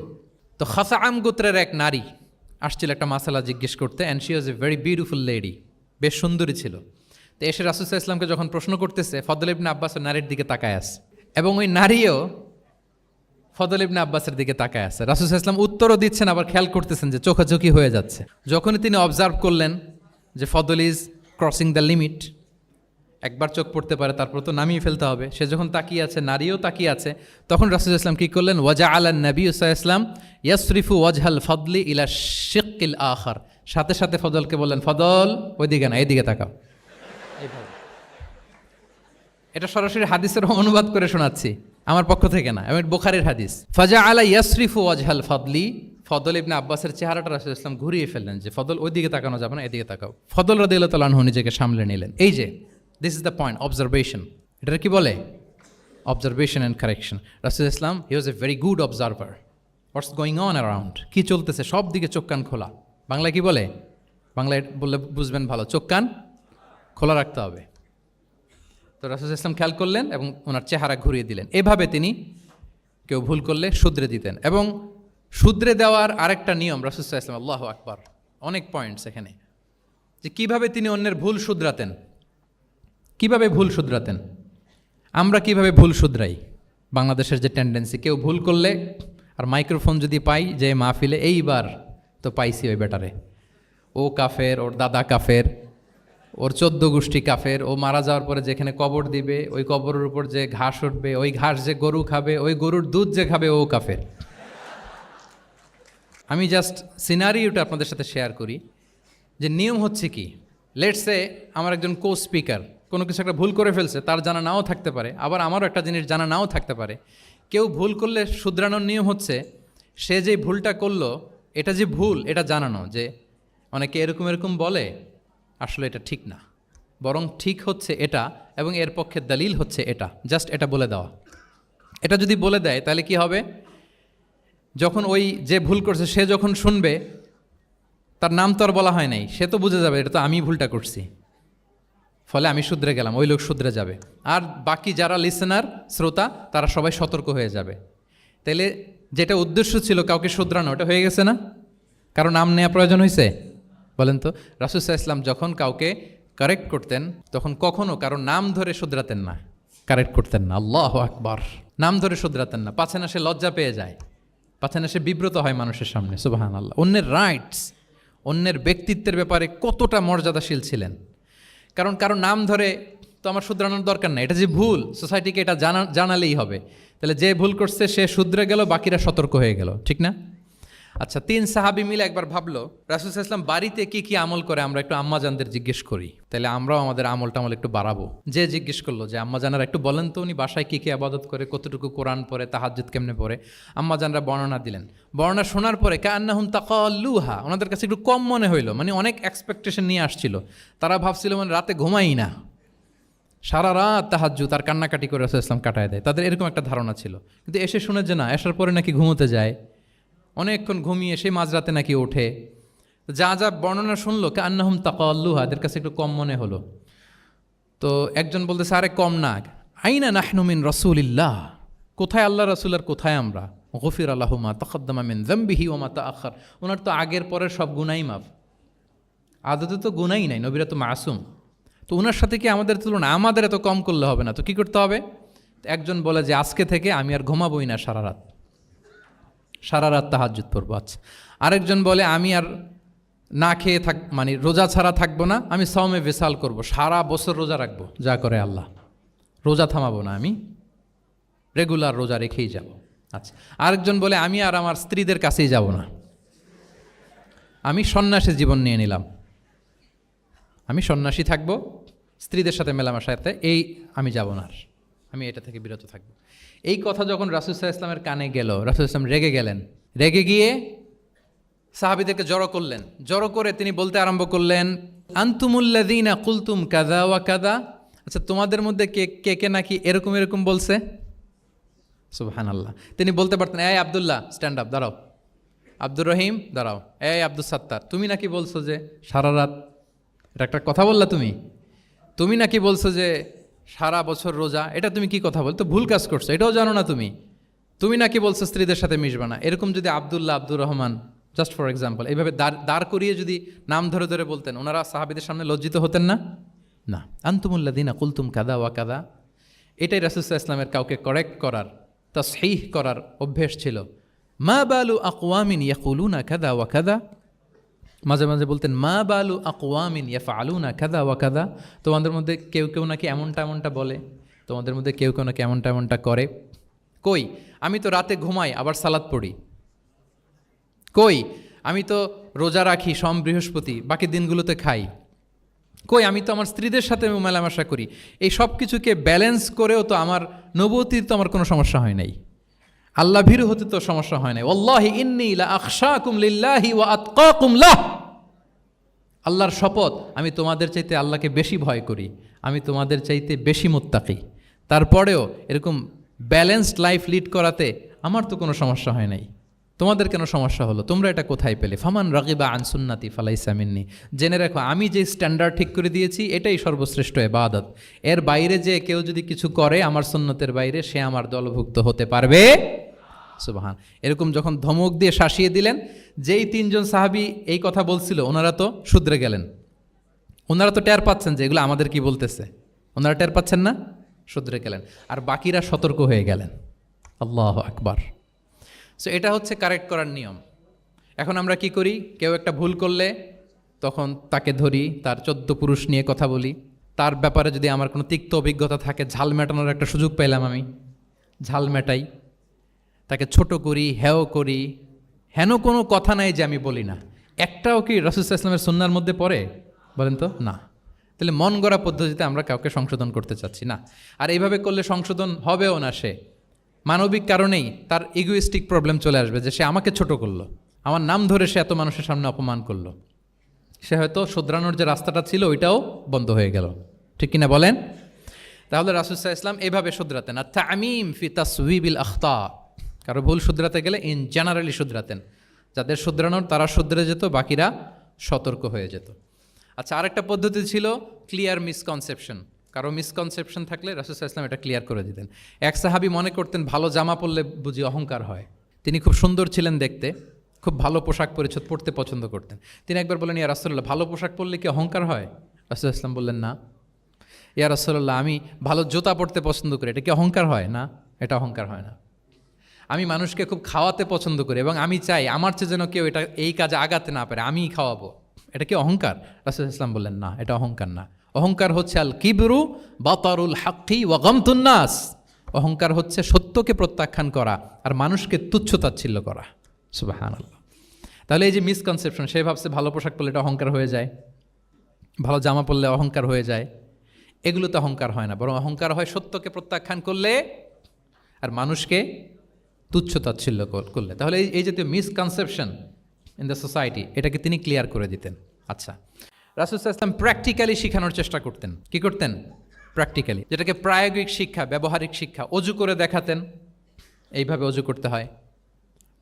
সালাত পড়ে দেখাতেন, সল্লু কামা রাআইতুমুনি উসাল্লি। সালাত তো হচ্ছে আল আমাল আল মুতাওয়ারাস, এই উম্মার অবিচ্ছিন্ন কর্মধারা। সালাত জিবরিল আলাইহিস সালামকে শিখিয়েছেন আল্লাহ, রাসূল সাল্লাল্লাহু আলাইহি ওয়াসাল্লামকে শিখিয়েছেন জিবরিল আলাইহিস সালাম, রাসূল সাল্লাল্লাহু আলাইহি ওয়াসাল্লাম শিখিয়েছেন সাহাবীদেরকে। এইভাবে অবিচ্ছিন্ন কর্মধারা, আরবিতে বলে আল আমাল আল মুতাওয়ারাস। এবং রাসূল সাল্লাল্লাহু আলাইহি ওয়াসাল্লাম বলতেন, সল্লু কামা রাআইতুমুনি উসাল্লি, আমাকে যেমনি সালাত পড়তে দেখো এইভাবে পড়ো। হজের ক্ষেত্রেও বলেছেন, খুদু আন্নি মানাসিকাকুম, হজের বিধানকে দেখে নাও। একবারই তো হজ করেছেন, হাতে কলমে প্র্যাকটিক্যাল গাইডলাইন দিয়ে শিখিয়েছেন। এবং সাহাবারা ভুল করে কিনা মাঝে মাঝে শুনতেন, যেটাকে আরবিতে বলে কেরাতু তিলমিদা আলা শেখ। আব্দুল্লাহ ইবনে মাসউদ রাদিয়াল্লাহু তাআলা আনহুকে রাসূল সাল্লাল্লাহু আলাইহি ওয়াসাল্লাম একবার বললেন, আব্দুল্লাহ একটু তেলাওয়াত করো তো। তিনি বললেন, আকরাউ আলাইকা ওয়া আলাইকা উনজিল, হে নবী, আমি আপনার সামনে দাঁড়ায় তেলাওয়াত করব, আপনার উপর কোরআন নাজিল হয়। রাসূল সাল্লাল্লাহু আলাইহি ওয়াসাল্লাম বললেন যে ইন্নী উহিব্বু আন আসমাআহু মিন গায়রি, হে আব্দুল্লাহ ইবনে মাসউদ, আমি কোরআন তেলাওয়াত তোমাদেরকে শোনাতে যেমনি পছন্দ করি, তোমরা কেউ পড়বা আর আমি শুনবো, এটাও খুব পছন্দ করি। কারণ উনি প্ল্যান করে রাখছেন আব্দুল্লাহ ইবনে মাসউদ কি হবেন, তিনি কিছুদিন পরে উম্মার শিক্ষক হবেন। ওইখানে আবার ভুলটুল করে ফেলেন কিনা উনি জাজ করতেছেন। তখন আব্দুল্লাহ ইবনে মাসউদ রাদিয়াল্লাহু তাআলা আনহু সূরা নিসা তেলাওয়াত করে শোনালেন। তাহলে রাসূল ইসলামের একটা পন্থা ছিল, তিনি শুনতেন আবার শোনাতেন। কি করতেন? শুনতেন। প্রতি রমাদানে যতটুকু কোরআন নাজিল হয়েছে তিনি জিবরিল আলাইহিস সালামকে শোনাতেন, আবার জিবরিল আলাইহিস সালাম পুরো কোরআন রাসূল সাল্লাল্লাহু আলাইহি ওয়াসাল্লামকে শোনাতেন। এটা ছিল একটা টেকনিক। আচ্ছা, রাইটিং মেথড, আমরা যেমনি লেখি, অ্যাসাইনমেন্ট, প্রেজেন্টেশন, লেখার মাধ্যমে জ্ঞান বিতরণ, জ্ঞান অর্জন, এটা কম ছিল। আমি আগেই বলেছি, মেইনলি ছিল oral based and Q and A based. কিন্তু লেখাজোখা যে ছিলই না তা না, লেখা জানতো। হাতে গোনা অল্প কিছু সাহাবী মক্কায় লিখতে জানতেন, পড়তে জানতেন। মদিনাতেও ইহুদিরা জানতো, কিন্তু অন্যান্যরা, আরবরা, তাদের মধ্যে লেখার যে কালচার, এটা ওইভাবে গড়ে ওঠেনি। জানতেন অল্প সংখ্যক লোক। যেমন ওহী লেখক সাহাবী ছিলেন ইবনে কাসিরের বর্ণনা মতে 23 জন। কয়জন? ওনারা খেজুর গাছের ছালে, পাথরে, চামড়ায়, প্রাণীর চ্যাপ্টা হাড়ের মধ্যে কোরআন লিখে রাখতেন। এবং রাসূল সাল্লাল্লাহু আলাইহি ওয়াসাল্লাম কোরআন ছাড়া অন্য কিছু ওনার কাছ থেকে যেন লিখে রাখা না হয়, এই মর্মে আদেশ জারি করেছেন, লা তাকতুবু আন্নি গায়রাল কোরআন ওয়া মান কাতাবা আন্নি গায়রাল কোরআনি ফালইয়ামহু, কোরআন ছাড়া কিছু লিখো না। তাহলে কোনটা আমার কথা আর কোনটা আল্লাহর কথা মিক্স আপ হয়ে যাবে। কিন্তু কোরআন যখন অধিকাংশ রেকর্ডেড হয়ে গেল, তখন তিনি হাদিস সংরক্ষণের জন্য, লেখার জন্য পারমিশন দিয়ে দিলেন। যেমন মক্কা বিজয়ের ভাষণের পরে ইয়ামান থেকে আসা এক লোক আবু শাহ বলতেছে, ইয়া রাসূলুল্লাহ, আপনার ভাষণটা আমার একটু লিখে দিলে ভালো হয়। কি দিলে? লিখে দিলে। রাসূল ইসলাম সাহাবাদেরকে বললেন, উক্তুবু লি আবি শাহ, ঠিক আছে, এই ইয়ামানি ভিজিটর, তাকে আমার ভাষণটা তোমরা লিখে দাও। তাহলে এই লেখার পদ্ধতিটা খুব কম ছিল। রাসূল ইসলাম নিজে লিখতেন না, কাতেবে ওয়াহিদের দিয়ে লেখাতেন, কোরআন লেখাতেন।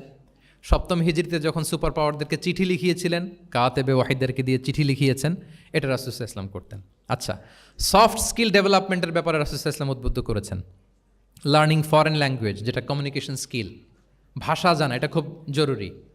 আরবি, ইংরেজি, বাংলা 3টা ভাষা জানেন কে কে দেখি ছাত্রদের মধ্যে? প্যারালাল, লাইক নেটিভ আর নেয়ার নেটিভ 5-7 জন আছে না? ল্যাঙ্গুয়েজ আরও ভালো জানতে হবে। আরবিতে একেবারে ফ্লুয়েন্ট হইতে হবে, ইংরেজিতে ফ্লুয়েন্ট হইতে হবে। এই 2টা ল্যাঙ্গুয়েজ যদি আপনার হাতে থাকে, you can win the world for sure, I am telling you. গোটা বিশ্ব আপনি জয় করে ফেলতে পারবেন।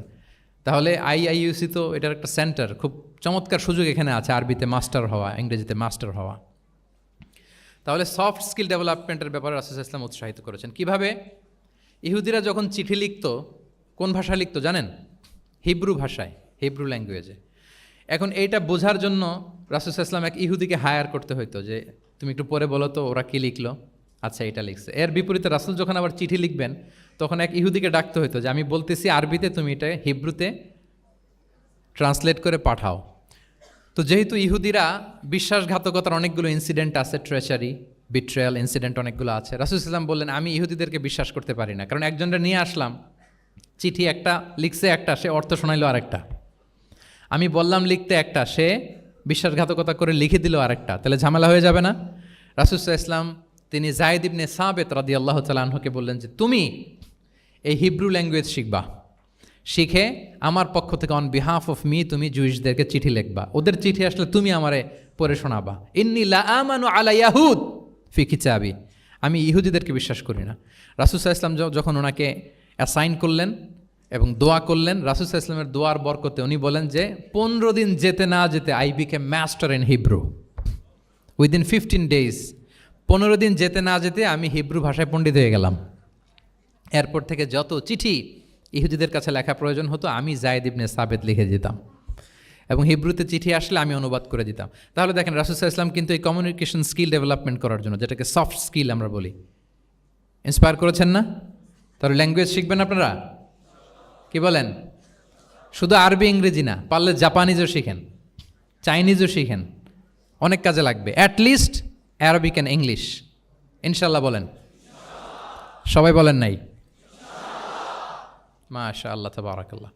রিজনিং, মারিফাতুল ইল্লা, শুধু একটা লিগ্যাল অপিনিয়ন জানিয়ে রাসূল সাল্লাল্লাহু আলাইহি ওয়াসাল্লাম ক্ষান্ত হতেন না। কেন এটা হালাল, কেন হারাম, রিজনিং শিখিয়েছেন তিনি। এটা দীর্ঘ আলোচনা, ফিকহের আলোচনা, ওইদিকে যাব না, জাস্ট বলে রাখলাম পয়েন্টগুলো। ইমোশনাল ইন্টেলিজেন্স তিনি ইউজ করেছেন শিক্ষাদানের ক্ষেত্রে, অর্থাৎ আবেগ অনুভূতিকে নাড়িয়ে দিয়ে ছাত্রকে ইমোশনাল বানিয়ে তারপরে মেসেজ দেয়া। সুবহানাল্লাহি বিহামদিহি। এক যুবক এসে বললেন, ইয়া রাসূলুল্লাহ ইযান লি বিজিনা, হে নবী আপনি আমাকে জিনার অনুমতি দিন, জিনার অনুমতি দিন। ফা আকবালাল কওমু আলাইহি ফাজাজারুহু মাহমাহ, সাহাবারা ধমকাতে লাগলো, এই বেয়াদব, লজ্জা শরমের মাথা খেয়ে কি বলো এগুলো তুমি নবীর সামনে, জিনার অনুমতি দাও। ওয়ালা তাকরাবুজ জিনা, আল্লাহ বলেন জিনার কাছেও যেও না, ব্যভিচারের কাছেও যেও না। তুমি নবীর সামনে এসে এই পাপের অনুমতি চাও? রাসূল ইসলাম কিছু বললেন না। একটু পরে যুবককে ডেকে বললেন, আতু হিব্বুহু লিবনাতিক, আচ্ছা তুমি যে জিনার অনুমতি চাইলে তোমার কন্যার সাথে কেউ এরকম আচরণ করুক, এটাকে তুমি পছন্দ করবে? সে বলল, লা ইয়া রাসূলুল্লাহ, কেউই পছন্দ করবে না এটা। আচ্ছা, আতু হিব্বুহু লি উম্মিক, তোমার মায়ের সাথে কেউ অপকর্ম করবে, এটা তুমি পছন্দ করবে? লা ইয়া রাসূলুল্লাহ, না। আতু হিব্বুহু লি উখতিক, তোমার বোনের সাথে কেউ এই কাজ করবে, তুমি পছন্দ করবে? সে বলে না। ঠিক তখন রাসূল সাল্লাল্লাহু আলাইহি ওয়াসাল্লাম বললেন, তুমি যে এই কাজের অনুমতি চাইলে, যার সাথে তুমি জিনায় লিপ্ত হবে, সে তো কারো না কারো মা, কারো না কারো বোন, কারো না কারো আদরের কন্যা, তাহলে কিভাবে তুমি এটা করতে চাও? যুবক লজ্জিত হয়ে গেল। এত লজ্জিত হলো, রাবি বলতেছে ফালাম ইয়াকুন বা'দা যালিকাল ফাতা ইয়ালতাফিতু ইলা শাই, ওই রাবি বলতেছে এরপরে কোনোদিন এই যুবকরা ডানে বায়ে তাকাতেও দেখি নাই, স্ট্রেইট হাঁটতো। সুবহানাল্লাহ। রাসূল ইসলাম দোয়া করেছিলেন তার জন্য, আল্লাহুম্মা গফির যামবাহ ওয়া তাহহির কলবাহ ওয়া হাসসিন ফারজাহ, আল্লাহ তুমি তার গুনাহ মোচন করো, পাপ মোচন করো, আল্লাহ তুমি তার অন্তরকে পরিশুদ্ধ করো, আল্লাহ তুমি তার চরিত্রকে নিষ্কলুষ করে দাও। নবীর দোয়ার বরকতে চিরজীবনের জন্য নিষ্কলুষ পবিত্র তিনি হয়ে গেছেন। তাহলে দেখেন, তাকে অন্যভাবে বুঝাইলে হয়তো কাজ হইতে না, যখন তার নিজের উপর দিয়ে বোঝানো হলো। তোমার বোনের সাথে যদি হয়, তোমার মেয়ের সাথে যদি কেউ এটা করে, তুমি মেনে নিতে পারবা? এটাকে বলে ইমোশনাল ইন্টেলিজেন্সকে কাজে লাগিয়ে মানুষের আবেগ অনুভূতিকে নাড়িয়ে দিয়ে, teaching by touching the heart, teaching by touching the emotions.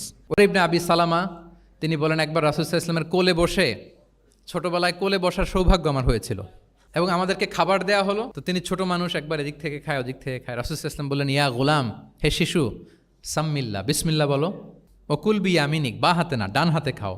দেখেন ছোটদেরকে কীভাবে শেখাতেন, তারবিয়া, চাইল্ড তারবিয়া। ওয়াকুল মিম্মা ইয়ালিক, তোমার সামনে যেটা আছে ওইটা খাও, এদিক থেকে ওদিক থেকে চারদিক থেকে নিও না। রাবি বলেন যে ফামা ঝালা তিলকা তু'মাতু বাদু, উনি বলতেছেন এরপর থেকে আজীবন আমার খাওয়ার স্টাইল এটাই হয়ে গেছে। নবীর ওই কথা আমার কানে ঘন্টার মতো বাজে। খাওয়া শুরু করলেই আগে আমি বিসমিল্লাহ বলি, ডান হাত দিয়ে নেই, আর আমার সামনে যেটা আছে ওইটা থেকে খাওয়া শুরু করি। দেখেন চাইল্ড তারবিয়া কীভাবে করতেন। তাহলে এটিকেটস অফ হ্যাভিং ফুড কীভাবে খাবে রাসূল ইসলাম শিখালেন। আপনারা জানেন যে হাশিমি খানদান, মানে বনু হাশিমদের জন্য জাকাতের সম্পদ খাওয়া, রাসূল ইসলামের বংশের জন্য জাকাতের সম্পদ খাওয়া হারাম। তো একবার জাকাতের সাদাকার খেজুর ছিল স্তূপ করা, রাসূল ইসলামের নাতি হাসান রাদিয়াল্লাহু তাআলা আনহু, ছোট্ট মানুষ, এসেই ওই খেজুর নিয়ে খেতে আরম্ভ করল। দূর থেকে রাসূল ইসলাম দেখে বললেন, কেখ কেখ এরমি বিহা। কেখ কেখ মানে আমরা বাংলা যেটাকে ওয়াক্থু, ওয়াক্থু মানে থু মেরে ফেলে দাও। এটা বলে তিনি হাসান রাদিয়াল্লাহু তাআলা আনহুর মুখ থেকে খেজুরটা বের করলেন আর বললেন, আলা তা'লাম আন্না লা নাকুলু সাদাকা, মানে নানা ভাই, আদরের নানা ভাই, তুমি কি জানো না আমরা সাদাকার সম্পদ খেতে পারি না, তাড়াতাড়ি ফেলে দাও। মুখ থেকে টেনে যে খেজুরটা নিয়েছিলেন হাসান রাদিয়াল্লাহু তাআলা আনহু, সেটাকে রাসূল সাল্লাল্লাহু আলাইহি ওয়াসাল্লাম বের করে দিলেন। তাহলে এখানে কনসেপ্ট অফ হালাল অ্যান্ড হারাম ছোটবেলা থেকেই নানা ভাইকে উনি ক্লিয়ার করে দিচ্ছেন। আব্দুল্লাহ ইবনে আব্বাস রাদিয়াল্লাহু তাআলা আনহু রাসূল সাল্লাল্লাহু আলাইহি ওয়াসাল্লামের কী ছিলেন সম্পর্কে বলেন, কি ছিল? সবাই বলেন আওয়াজ করে। কাজিন, চাচাতো ভাই। আরেকটা সম্পর্ক ছিল রাসূল সাল্লাল্লাহু আলাইহি ওয়াসাল্লাম ওনার, আর কি হইতো? খালু মাইমুনা বিনতুল হারিস রাদিয়াল্লাহু তাআলা আনহা, তিনি ছিলেন আব্দুল্লাহ ইবনে আব্বাসের খালা। আর যেহেতু রাসূল ইসলাম বিয়ে করেছিলেন, ফলে রাসূল ইসলাম ওনার সম্পর্কের আরেক সম্পর্কে কি হয়?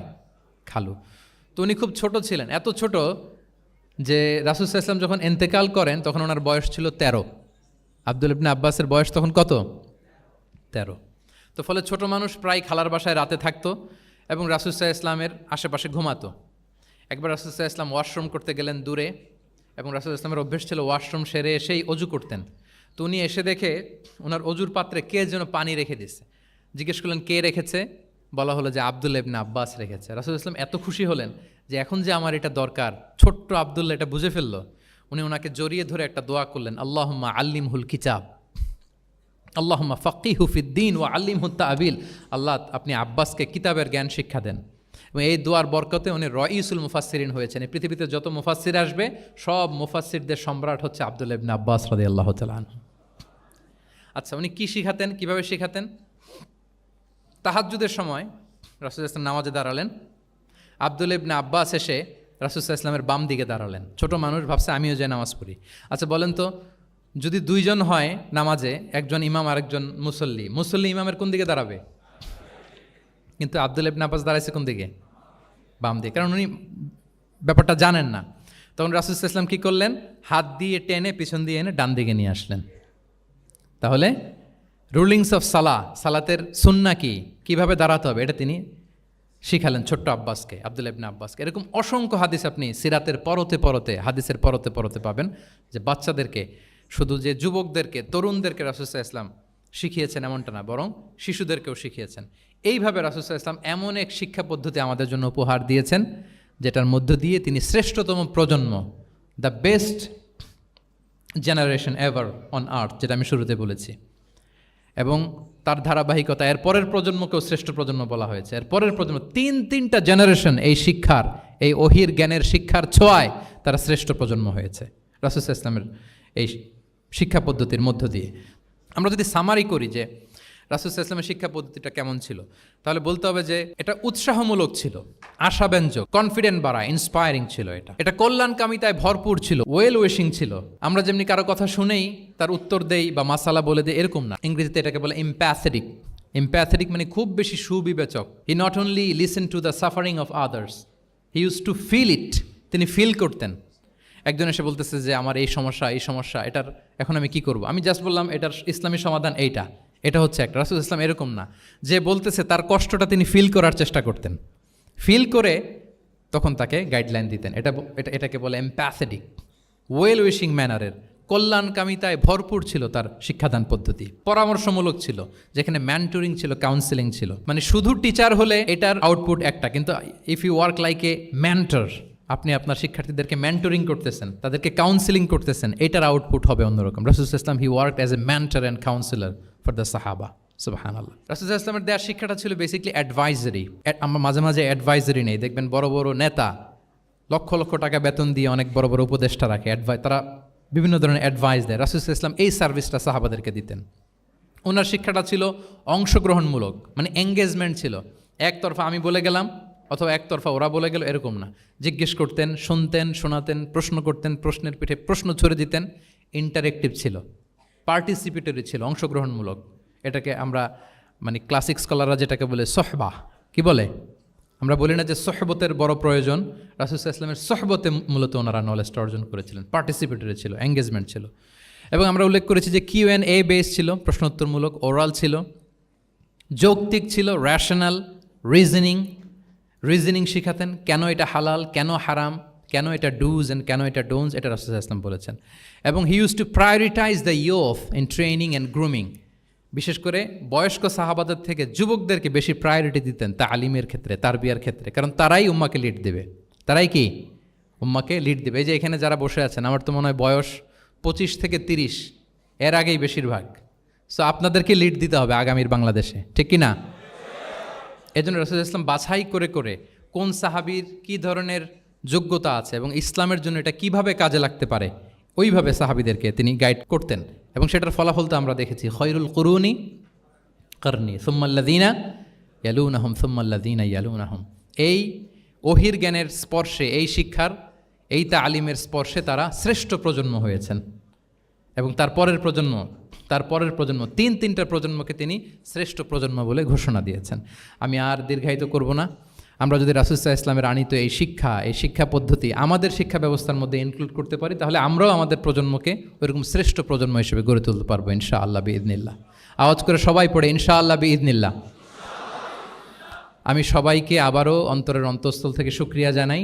Discourse on prophetic teaching methodology, এই শিরোনামের আলোচনা প্রায় 1.5 ঘন্টা যাবৎ খুব মনোযোগের সাথে আপনারা শুনেছেন। আল্লাহ তাআলা আপনাদের সবাইকে কবুল করুন, আপনাদেরকে ভালো রাখুন, ঈমানের সাথে রাখুন।